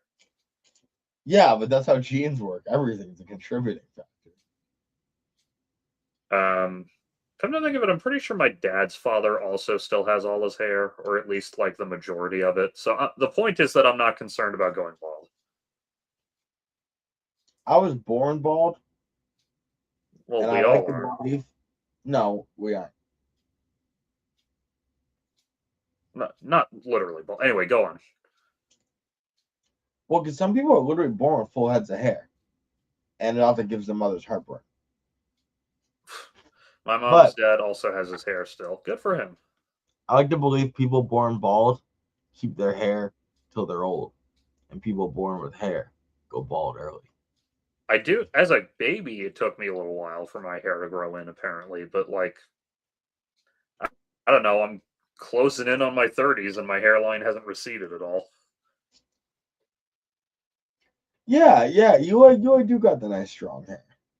I am worried, but because of microplastics fucking up my DNA. Yeah, anytime I say I'm not worried about something, it comes with the asterisks of, well, I'm worried about the microplastics.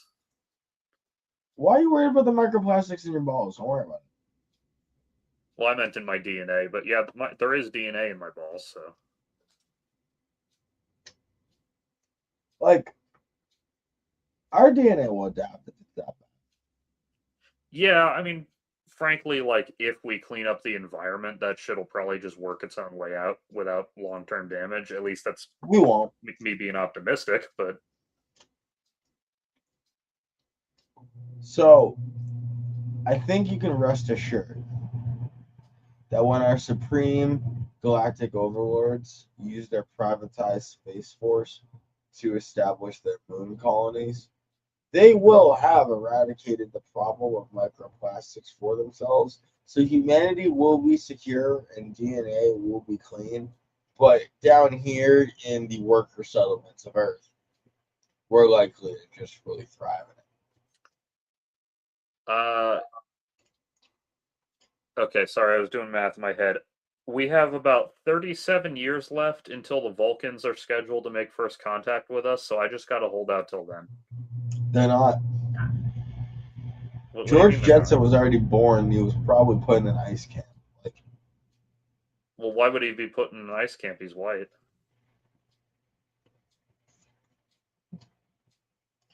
But here's the thing: ICE is incompetent, and they Oh, don't know yeah, that's true. I don't know. They were anxious to meet George Jetson and his boy Elroy.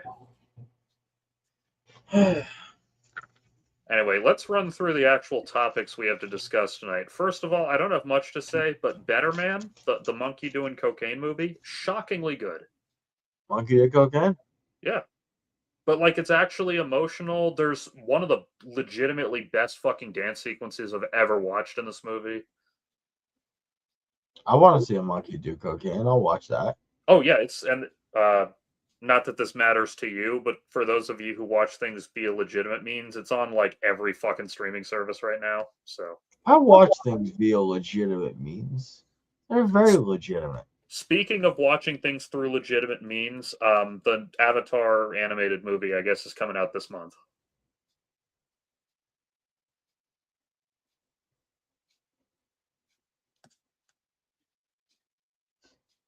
What?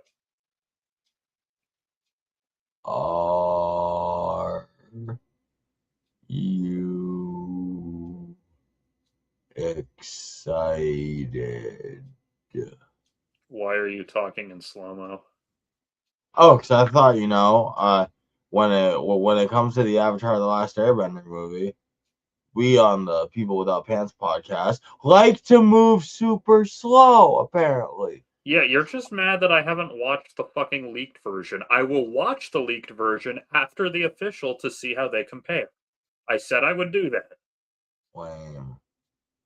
It's the same movie.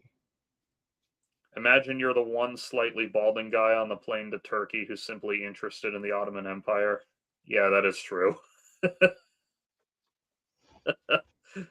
Yeah. What about the sick man in Europe? Oh, he's making a joke about like the Turkish hair transplants. Oh, But anyway, yeah, Better Man was like not only do you get to see a monkey do a bunch of fucking blow, but like it's really cool. Like nice. not just the monkey doing blow, but like there's some amazing songs, amazing dance scenes, Who's in it? great acting performances.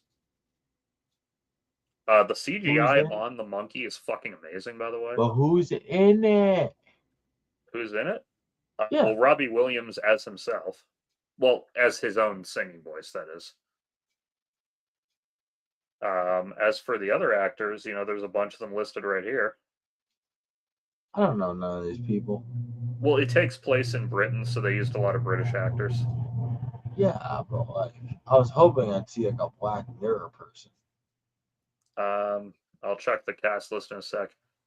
Don't watch the Avatar movie till it releases. It's against the creator's wishes and disrespectful. That's kind of how I felt. Ugh. The creators wanted it to be in theaters, but they pulled it from that. That is part of the thing too. Was like, all right, they're already getting stiffed on that. I'm gonna do them a little bit of a favor. Like they aren't missing out on any finances from that. So this is the Realistically, cast put on a list fucking that. streaming service.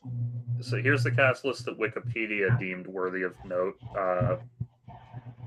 Fucking, I don't know anyone you recognize in here.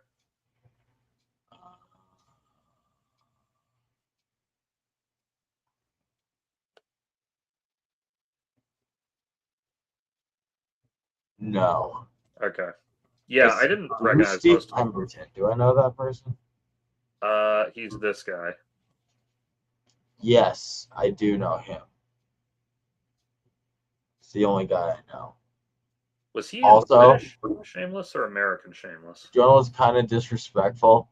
What? Emailing a whole copy of a leaked movie around to anyone, even if it's internal. Yeah, that I don't was know. probably a bad idea. Have some sort of security or respect for how technology works. Fuck. Anyway, Like, Better Man was fucking great. Speaking of things that are fucking great, what else you Mitch got? McConnell's probably about to croak. I. What exactly are the facts of it? Because like I didn't hear the admission that I see is going on there. Um, so the only facts they meaning the Republicans, have officially admitted to are pretty much what the CNN headline here says, which is that he's been hospitalized and they haven't provided a clear explanation as to why. But there are a number of strong clues indicating that he has suffered like a heart attack or a stroke or whatever, and that he's either comatose or brain dead. In fact, it's leaning more towards brain dead now. Comatose was more like the early speculation of what was going on with him. Since he's not dead yet, it's not bad to make jokes, right? It's not bad to make jokes when he is dead. Do you Because think do he's you think when he evil. dies it's gonna be that sound of that turtle coming? It's like, He's not dead. Scott Jennings spoke to him, trust me. Oh yeah, Scott Jennings fucking posted today about like, I had a 20-minute conversation with him. It's like, no, you didn't. No, you didn't. He's fucking dead. vids are your lion.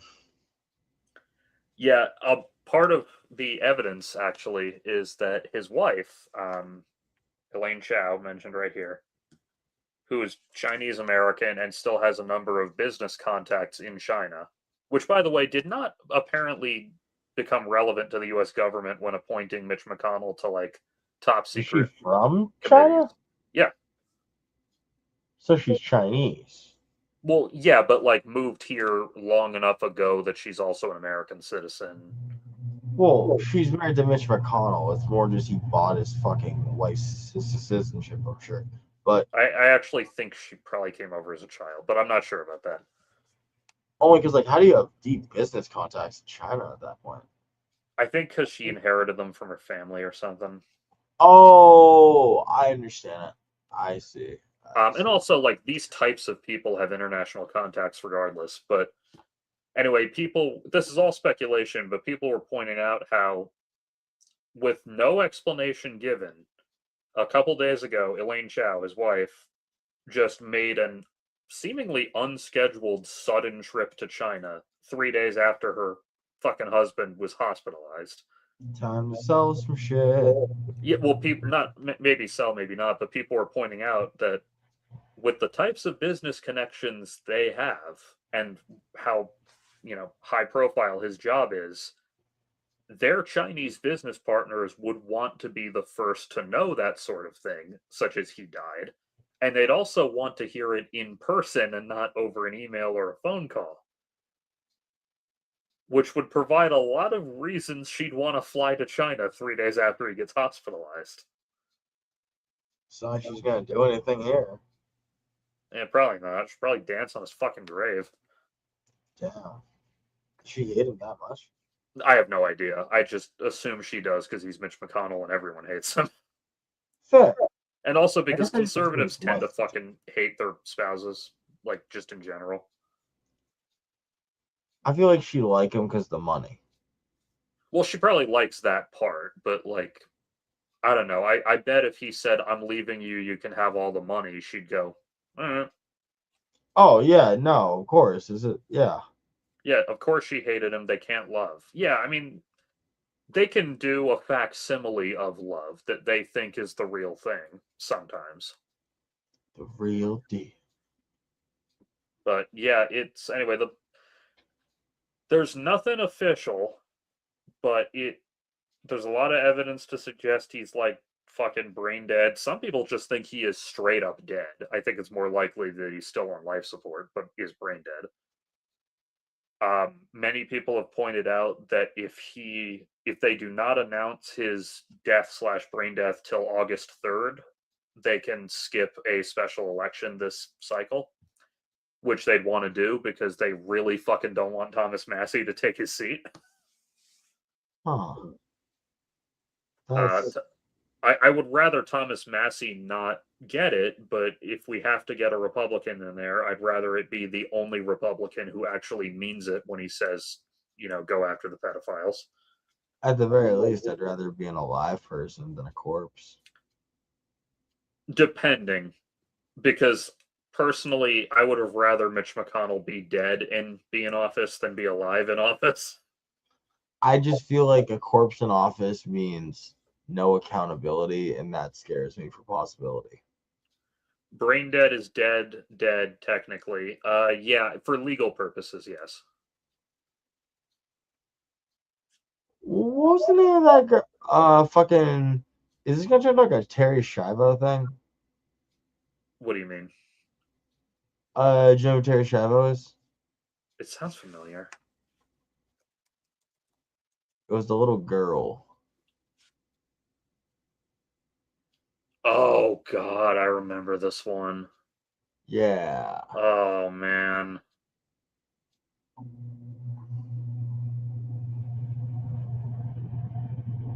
Yeah, I remember this. Why do I have a feeling that this could turn into that, or that the Mitch McConnell thing could turn into this? It won't last this long, I don't think, because they'll probably literally just wait until August 3rd and then announce it. Yeah, no, it won't be a 7-year-long thing. Yeah, because they're not even hiding what they're trying to do. They're giving Mitch McConnell his final wish, abusing the rules for his own power. So beautiful. Yeah, he actually is the fucking Warhammer Emperor. He's in the fucking Golden Throne. It all comes back. Speaking of coming back, I wrote this down not because I need to search this, but just to remind me of something. This random phrase. The DS9 episode I was watching earlier did a really cool version of translation convention. How's that? Well, do you know what translation convention is before I get into it? You mean how characters who speak different languages interact with each other? Well, just more generally, the idea that, like, just because we, the audience, are hearing English doesn't mean that that's canonically what the characters are speaking. Yeah. Jojo Rabbit even had a joke about that because all the dialogue is in English, but at one point, I'm speaking English. Says, like, you speak horrible German. But DS9 had a really cool one where these aliens show up who are from the Gamma Quadrant, so they, like, we've never met them before, and their language is odd enough that the universal translator can't pick it up instantly like it normally does. It's trying. It's trying, and it ultimately is successful after not very long. And the way they reveal that the computer's finally understanding their language is that more and more English words get gradually sprinkled into the alien dialogue until it's all English. Yeah. That was fucking cool. My favorite one of those probably ever is the one from Hunt for Red October. How do they do it there? So when we first meet the crew, they're all speaking Russian with subtitled English dialogue. But they obviously don't want to keep that up for the whole fucking movie because this is like a summer blockbuster for illiterate Americans. Yeah. So what they do is two of the characters, I forget, the captain's one, I forget who the other is. They go back to the captain's cabin and they have a drink of, I forget if it was tea or alcohol because I don't remember if it was day or night. But one of them picks up the Bible that's sitting there and he starts reading this particular Bible verse. I forget which one, but it ends in the word Armageddon, which is one of the very few words that's the same in both English and Russian. So they use the word Armageddon to switch. They do like a little sound effect camera trickery thing. And after he says Armageddon, the conversation continues like it did, but suddenly they're speaking English. That's fun. Or more accurately, we're hearing English. So you want to talk about obsession? I only Well, say that because I gotta go to bed early because I work at 6. all right, that's fine. So, I'll run through everything quick then. Have you seen X-Men '97 yet? The new season? You told me I had to fucking watch old X-Men first. That's what I'm doing. Oh, okay. So you're catching up then. All right, good. Yeah. Um, yeah. Anyway, fucking awesome show. If you haven't seen it yet, and plus we're only 3 episodes into the season, so not much has happened yet. I also saw Backrooms yesterday. Pretty good. So, do you feel like there was a consistent plot? Not a plot. I mean, sort of. There was a plot, but it was a movie much more about atmosphere. Huh. Like you can tell it was based on a YouTube series, which some would say derisively, but I'm not quite saying derisively because I thought it was pretty good. Isn't it just like a creepy pasta kind of thing? Basically, yes. And you could argue that maybe a creepypasta is not meant to sustain a whole movie, but I Yes. thought they did a reasonably good job of doing that without over it because they never really explain the back rooms. What's the point of the movie? Just going in and getting out? Essentially, yes. Though one guy like goes crazy in there and doesn't want to leave. Yeah, and I'm trying not to spoil, of course. Yeah, it is directed by the guy who did the Backrooms YouTube videos. Who he actually just turned 21 while on the press tour for the movie. I keep seeing so much about this guy. Ugh. I do think it's really fucking cool that the big indie hit is a 20-year-old's fucking idea. And I also just like him as a person because he not only does he hate AI as much as I do, but he also, when you listen to him talk in interviews, you can tell that he's like really intelligent and that he's watched like a million fucking movies and read a million books and has like really I'm studied the craft. I'm happy for him. I just give me a new fucking a thing. God damn it. It's just Well, another to conversion. almost everybody, this is new because most of them have never seen the Backrooms YouTube shit. But it's just a conversion of another thing though, I mean. Yeah, it's based on something, but I don't know. It's fairly original. I'm not calling it the best movie ever, but what I will say is that it makes me very optimistic for Kane Parsons' future career. I've heard a lot of that. Did he create the thing? I know he created the YouTube videos, but I thought he based them off the original post. That's what I thought, is that like he didn't make the post. He read all the posts and made the YouTube video. Yeah, And like taught himself he's Blender. adapting his own YouTube stuff for sure. Yeah, yeah, yeah. By the way, if he didn't write the post, I really fucking hope whoever did is getting some fucking royalties. Well, I don't think they are. I don't think so either, but I hope they are. Hold on, like search this up. I'm curious. By the way, the version I saw is the extended version, which is because it was so popular that they took it out of theaters and put it back in with a new 15-minute afterward kind of post-credit scene thing. Like this new edition is called Everything Must Go. Huh.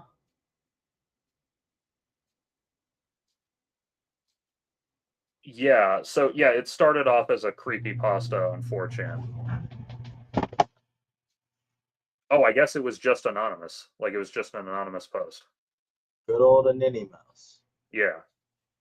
I thought there's just a guy out there who's like, fuck, fuck. Yeah, I know. I feel that's close enough to an original idea for my standards. I agree. And again, I'm not calling Backrooms the best movie ever, but it was definitely like it had a really fucking kick-ass atmosphere. It had some great visuals, great effects, some really cool kind of themes. I noticed Backrooms and Obsession, both written during the rise of AI, both movies about how a thing that looks normal isn't actually normal and it isn't actually the real version of the thing.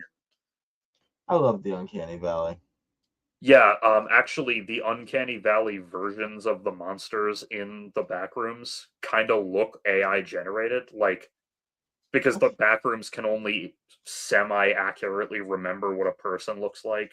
So it like one of them has like 3 noses and 6 eyes. Yeah, yeah. I mean, like you played like old video games. It's like Yeah. One of them's it's got like like 9 fingers the on a hand, like a fucking wow. AI art hand. Nice. Yeah, it was a cool movie. Okay. But Okay, I'll yeah, check it out. the version I saw has a 15-minute thing added on that, frankly, it feels like one of those short films they'd put on the DVD, like as a bonus feature. Is it in the beginning or the end? It's at the end. It's after the credits. Which, by the way, a lot of people left during the credits, not knowing there would be more shit. I hate that. Well, that's their fault, especially because they saw the version advertised as "Everything Must Go" includes 15 additional minutes after the credits. Oh, okay, yeah, they're idiots. Um, but yeah, so it's all shot POV on like a shitty old early 90s VHS camera. And it's like these agent guys trying to go into the back rooms in the aftermath of the main events of the movie and like trying to figure out what the hell they are. Um it kind of expands on the opening scene. Like it's not necessary for the rest of the movie, but it's a nice addition.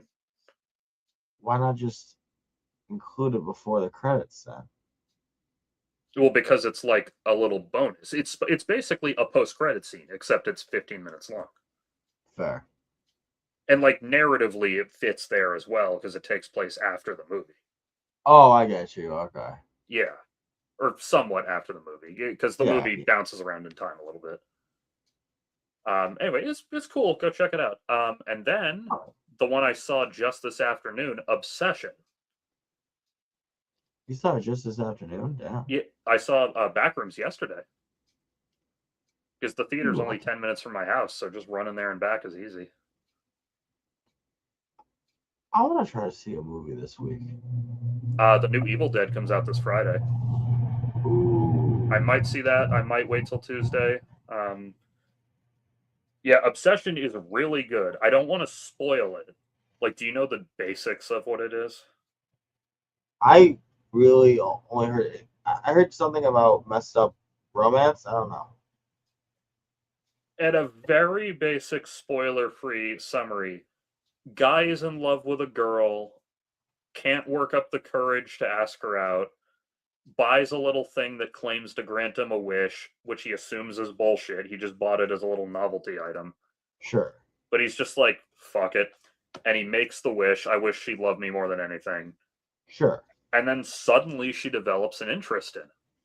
No. And at first he's like, wait, it couldn't have worked. No, it's got to just be coincidence. Because at first it feels natural. Like at first her sudden interest in him kind of fits based on recent events. I see. But then it turns out it didn't go. It's a monkey's paw wish, basically. But it's done very originally. The visuals are fantastic. There's such good framing of her, like in silhouette. By the way, she's really fucking recognizable in silhouette, which makes her a great designed cartoon character. Ooh. What's her name? The actress, Indy Navarrete, which you might recognize her because she played Sarah Cushing in Superman and Lois. Oh. Which is Yeah. really funny. Everyone's like, "Oh, this brand new actress," and I'm like, "Joke's on you, motherfucker! I've been following her for 4 years." But she's new to them. It's like a used car. It's new to Yeah, me. Jordan did not dodge a bullet with Sarah. Sarah dodged a fucking bullet with Jordan. I love Jordan. He's a wonderful boy, but my god, she dodged a fucking bullet not getting dragged into his superhero bullshit. Don't spoil. I'm talking about the show, not the old Superman show that's over. It has been over for a while. Oh, so sorry. I wasn't sure the names of the characters. No, actually, that is one thing that's funny. Her character in this is not named Sarah, like her character in Superman was, but there's another character named Sarah. That's terrible. So for the first like 10 minutes of the movie, I kept forgetting, oh, wait, Sarah's the other girl. Because I'm so used to seeing that actress be called Sarah. Because I watched 4 seasons of TV where that happens. But I do like to think that that blonde woman that Jordan was married to in the flash forward was Sarah who just dyed her hair. I choose to believe they found each other again. That got Was me he fucked wearing up for the first glasses? third. No, because in this future, the world knows that Clark is Superman. But no. He needs to wear glasses to show that time has passed. Oh, actually, Clark does wear glasses to show that time has passed. Literally, that was all. And he's wearing glasses to show that time has passed. Yeah, because in the last couple episodes, he comes out to the world and then stops wearing his glasses in public because he doesn't need them as a disguise anymore. In the flash forwards, the way they show that he's officially getting old and not just aging slightly is he starts wearing glasses again. But this time I he love you, actually John needs them. Mulaney. Love you, John Mulaney. You really hit the nail on the head with that one. In this case, they also had gray in his temples to show that time had passed. Okay. Well, actually, by the end, it's just full-on gray hair dye and makeup because he's like 75 in the last flashback. So, and he's not like aging gracefully. I see. well, I mean, he's aging reasonably well, but because he got his heart replaced with a human heart, he starts to age like a human rather than like a Kryptonian. I just hate that. I get it, but I hate it. I do love that scene where he has his nightly glass of wine with Lois, and it's like the first time doing it since the heart transplant. And he just goes like, well, not drunk, but he just goes like, "Oh my god, I think I can feel this a little." Because he only has like half the glass, so he's not shit faced, but he's not used to feeling anything from a glass of wine. Yeah, Lois, you do this all the time. There's actually a Supergirl bit, different continuity but same actor, where they're preparing for like Thanksgiving or whatever, and she says, "Just water for Clark. Even though human alcohol doesn't affect him, he still refuses to drink and fly." That is fucking hilarious. Anyway, Obsession was fucking awesome. They do a really good job framing her in shadow. She has a really expressive face, and she really gets to use it in this role. Okay. Like I'm sure you've seen a lot of the memes of like her doing the pouty face. Yes, I just keep hearing about the obsession face.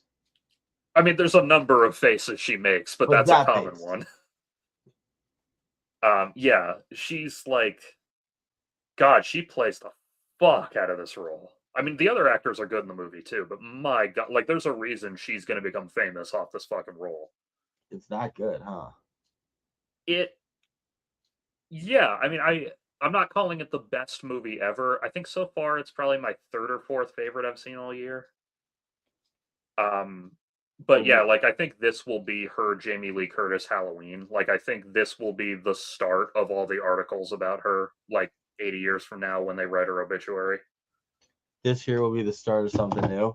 It feels so right to be here with you. Yeah, exactly.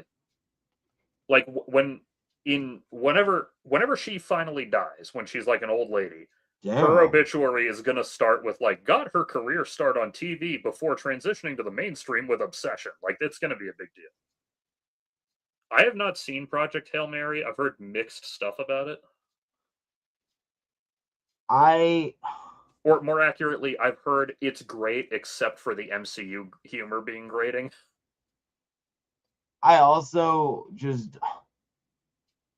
not looking forward to watching it just because I feel like they kind of robbed the entire big spoil or the like big twist. That is a common problem with movies. Like even really good movies, that happens. Like I've mentioned before, Terminator 2, that's on my mind because I saw a trailer for it in front of the movie because they're doing a 35th anniversary re-release. Ooh. Which is really cool. I might go see it. But that trailer is assuming you've seen Terminator 2 before because you probably have. So it's not hiding some of the twists in the movie. Now, granted, it's a 35-year-old movie. I don't really mind. What I mind is that if you go back and watch the trailers for T2 from 1991, they also spoil those twists. Yeah, that's annoying at that point. So, like, what the fuck? Terminator Genesis, which is a terrible movie, also infamously did that, and the director was actually rather pissed off at the studio for that one. Do they not get to choose the trailers? Some negotiate that in their contract, and frankly, sometimes the studio just goes, yeah, go ahead, because they don't really care. But a lot of the time, no, the director doesn't really make the trailer. Huh. And usually that's fine, but every now and then it means this happens. I'm Though I would surprised this hasn't imagine happened before. like high profile director can probably has the clout to say no, you can't put that scene in the trailer. Yeah, but you gotta have like James Cameron ass Not energy. even James Cameron, but just like, like James Mangold, let's say, Okay. like James Mangold, if he says take that shot out of the trailer for Logan or whatever, they'll probably listen to him. But I don't But you even gotta have remember the James energy. name of the guy who did Terminator Genesis, so he's not like some Hollywood big shot. I get what you're saying. Ugh. No, it's incredible. I love it, and the humor wasn't intrusive. I knew the twist and still didn't feel like it robbed me of anything, and the author signed off on it being in the trailers. Like the author knew it was going to be a movie while writing it. Yeah, I mean, that movie's on streaming like Friday, so I'm going to check it out pretty soon. Like I'm gonna watch it. I don't know. Like it's just I enjoyed the book because a big part of it was finding out what was Yeah. going on to Grace with him. So I just think when you have trailers with an alien in it, Yeah, the possibilities of that whodunit are drastically reduced. maybe. I haven't read either of Andy Weir's books, but I saw the movie of The Martian and it was great. So at some point I'm going to I actually read fucking the love book. him. I was talking to you when I was reading Hail Mary, right? I think so, yeah. I love Andy Weir's style of writing. You can Um, tell he's just a space nerd. Speaking of writers whose style we love, I just recently finished this book the other night. In fact, I read like the whole second half of this book in a day and a half because I just got so into it. This book is called I'm Starting to Worry About This Black Box of Doom. Don't worry about the black box of doom. And I'll take it off screen because I want to give my own summary and not the shitty AI one. So it's written by Jason Pargin, formerly known as David Wong, guy who wrote John Dies at the End. My favorite book I've ever read. Got adapted into a movie, which I think you saw. The movie irritates the shit out of me because it only adapts the first like third of the fucking book. I don't remember shit about it. Yeah, it's I love that fucking book so much. So this is a different book because his John Dies at the End series is all paranormal shit, and then his Zoe Ash series is all sci-fi shit. Okay. This is neither. This is set in the real world in this time and place. Okay. And I don't want to call it less humorous because there's definitely jokes in it, but it's a lot less like wacky shit. What's it about? So it's about this guy named Abbott, who's like a 26-year-old fail son, couldn't get into college. Actually, I don't know if he went to college, but like, lives with his dad he hates, uh, has a very small Twitch channel where he streams type of shit. Like, Specifically Twitch? yeah. I love that. Yeah, by the way, the book actually takes a little bit of time to explain how Reddit works in case you don't use Reddit. What does it have to explain? Oh, just like the very basics of like what an upvote does and what subreddits are. Oh, fair. Like it It's a just like. gives what? An upvote is a like. Well, more like, more upvotes means its visibility is boosted. So it not getting upvotes means no one can see it, that kind of thing. Yeah. Engagement. So Runs content. Abbott, he has like a little Twitch channel where he plays games. And for his like day job, he drives for Uber. Or maybe it was Lyft, I forget. It doesn't matter. So early one morning, he gets a job, like a little pop up on his phone, hey, this lady wants you to pick her up at this gas station. And he's like, all right, cool. So he drives Sure. there, and it's this lady. She's like she's got these weird green sunglasses on and is wearing like a hat that says welcome to the shit show. Like she's just dressed slightly odd, but not really. And she's sitting on this Okay. big black box with wheels, like the kind it's explicitly described as being like the kind roadies use to transport the band stuff. Oh, yeah. Um, got sticker. It just looks like a band box, got stickers on it and everything.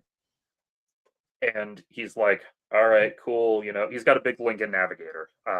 That's important because the Navigator. He's like, "All right, cool. I need to load this fucking box into the back now, I guess." And she's like, "Hey, I'm canceling this job on the app because this is private. I'll give you $200,000 in cash if you drive me from here, which is in like Los Angeles, to Washington, D.C. I have to be there by July 4th, and you have to leave all electronics behind, nothing trackable, no anything. You can't tell anyone where you're going. But if you do the job, and you can't ask me what's in the box, but if you do the job, you'll get $200,000 in cash." Shit, okay. And he's like, he's really like socially awkward. They don't diagnose him officially, but he's clearly got like social anxiety disorder or autism, like some condition that Yeah. fucks with his ability to talk to other people. He's neurodivergent. And so he's initially like, "That's fucking insane," but then she pulls out the money. Like she's got, I think, 100K of the money on hand, and she says like, "You get half now, half when the job is done." Word. Yeah. So he's like, "Fuck it, fine." So he very, very reluctant, because he never really leaves his room except to do Uber drives, basically, very reluctantly agrees to leave his phone and laptop behind. I'm sorry, how far is this drive? From Los Angeles to Washington, D.C. Does she pay for gas as well? I think she agrees to, yeah. Okay, just because that's Yeah, a lot. she does, because she has a special, because he says, "Do we need all that cash to pay for gas or for fuel ups?" And she goes, "No," and she pulls out like a specialized hacked credit card that's untraceable. Nice. And he's like, "Really love to know where you got that, but all right." Don't ask. So he reluctantly agrees to take this job, and he leaves his phone and laptop and smartwatch and everything. And to him, it's just like an odd road trip he's going on. Unbeknownst to him, they're being followed by a big scary biker motherfucker with a tattoo like on his throat, among others. Oh, nice. And he's like a very minor Twitch streamer, like just enough that people noticed when he disappeared. Like one or two of his chatters are like, "Huh, Abbott's not on." True. So partially because of that, and partially because of other factors I won't spoil, there winds up being a huge internet sleuthing thing about what the fuck is this navigator traveling with this big black box doing? Is it gonna blow up DC?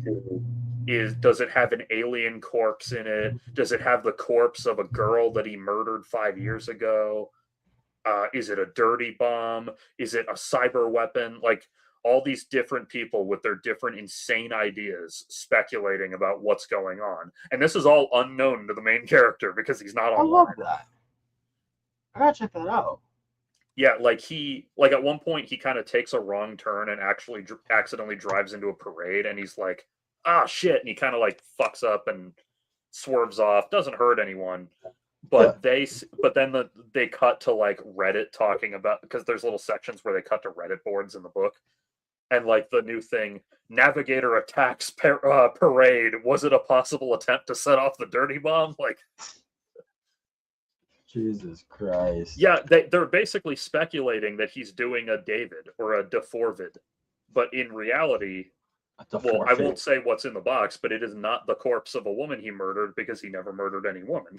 What's in the box? No, he's just a guy. That's the thing. They're all like looking into his past and like, "Oh, he used to live in Florida. This girl disappeared in that same town in Florida 5 years ago when he lived there." And it's like he'd never met that fucking girl in his whole life. She didn't even go to the same school as him. But like, listen, this guy's not a serial killer. No, he's like, he never leaves his fucking room. Like, he doesn't even have any friends other than his fucking computer ones. Sounds like no alibis. Well, yeah, that's kind of part of the problem. But then, like, one of his kind of main mod in his chat, who's like one of his few actual friends, I mean, an online friendship, but still, notices that he's gone and starts like doing all the sleuthing from behind the scenes, because he knows Abbott. He knows he wouldn't try to fucking blow up the Capitol building or whatever. Yeah. So he's like you know, I think Abbott's in trouble, and the subreddit he starts to try to control the narrative is called Abaddon's Navigator. Huh. That's the initial sub, because at first he's treating it like missing persons. Hey, let's find my buddy. But then enough people start to believe it's a terrorist attack that they form a new subreddit called DC Terror Attack, and they all move there.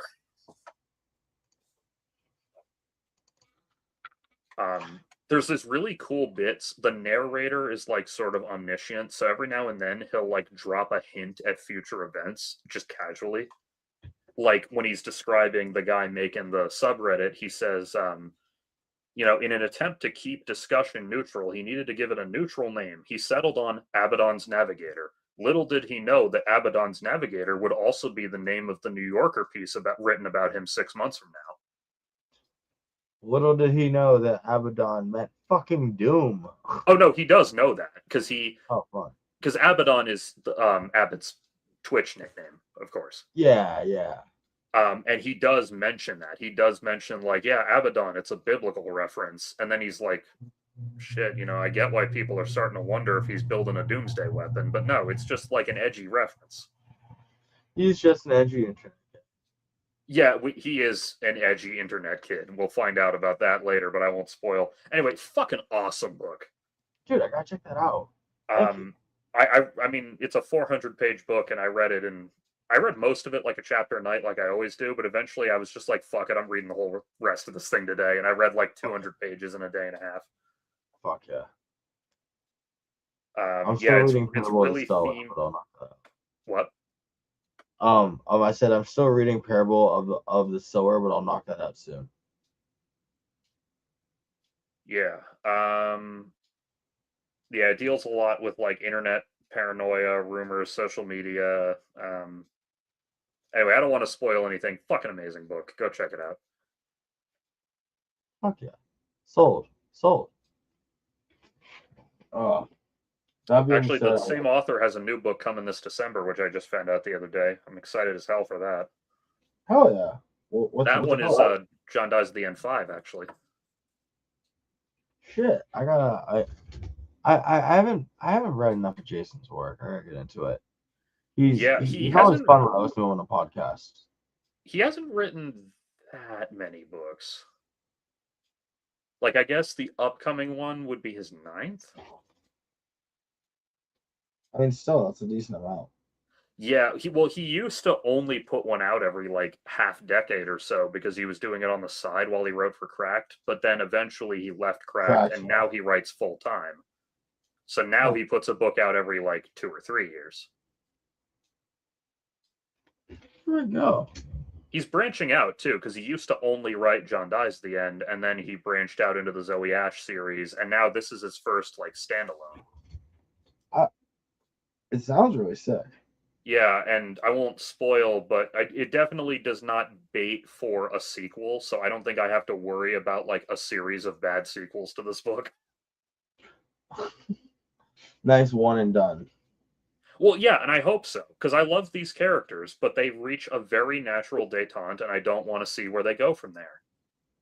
To quote an old Cracked article from back before J.K. Rowling ruined her reputation, you know, the way Harry Potter ends is great. It ends there. I don't need to know which depressing old man disease senile 93-year-old Harry Potter will eventually die of. I'm just going to say, I do enjoy when even J.K. Rowling was like, all right, yeah, I fucked up the romance. As a child, or like as like a younger woman, I thought this was the way to go, and the older I get, the more I think I fucked up. Which is really funny. That's really funny to me because having Ron and Hermione get together was one of the things I really liked about the ending. Because I was worried they'd do the really cliche thing and have the main hero get his female best friend as his girlfriend. I think the idea is she no longer finds the boyish charm of Ron Weasley attractive. Probably. I remember when, yeah, same, I like that. I remember when she announced that Stephen Colbert was still doing Colbert Report, so because it's a little wackier, he Yeah. launches into this whole thing about how like we're gonna get an eighth Harry Potter book that's set 20 years later, and it's about their affair destroying their fucking trio's friendship, and Oh my god, yeah. That'd be fucking hilarious. it's nice to see that JK hates everything good. She really does, man. She hates all goodness and light. She hates quality. She's not JK anymore. The mold has taken over. I mean, she always was JK. Well, Just yeah, fun. she always had her troubling impulses, but now the mold has fully taken over. I assume you know what I'm referring to. I don't. Oh, shit. Oh wait, are you talking about that brain thing? Sort of. So she's been doing her fucking transphobic horse shit for a while. Sure, sure. And somebody eventually she posted a photo. Can I find the damn photo, please? I think this is it. So eventually she posted like a selfie taken with her computer camera from her living room. And people made note of this in the background. Oh, nice. Yeah, that's black fucking mold. At least it looks like it. And it could just be wallpaper, which is what most people defending her were saying. But here's the thing: once people pointed that out, she took that fucking selfie down and replaced it with a different one where she learned how to blur the background. I thought it was just a shadow from trees because it was on the other wall as well. Actually, I know it's black mold, come to think of it, because I've seen more photos from of like selfies of hers from this room, and the fucking spot is bigger on the wall in each one. Oh, okay, yeah, yeah, Yeah, yeah. so she's got black mold, and everyone's joking that the reason she turned evil is because the black mold took over. It's like the fucking Green Goblin mask. Oh my god, that's great. Their hearts, Joanne! First we attack the trans people's hearts. Do it, John. Double down about the Jews. Oh, it's only a matter of time till she whips that one out. He's never done it explicitly, because to be fair, the visual design was not entirely hers, because that's from the movie. She just allowed it to She happen. wrote. Well, what do they call bank goblins? I think they just call them goblins. The goblins who work in banks. That's enough. That is enough. Yeah. Now, like I said, the first time that was ever pointed out to me, that was when she still had a good reputation. So at the time, I was willing to say, I guess she just didn't think of the implications. Nah, see, I thought about it because I was always like, why do they fucking need banks in the first place? You have to go Well, out that's of a your whole way. different thing. I knew Harry Potter's rules were stupid the whole time because they're written for 7-year-olds. Yeah, yeah, that just means she wanted a bank with goblins.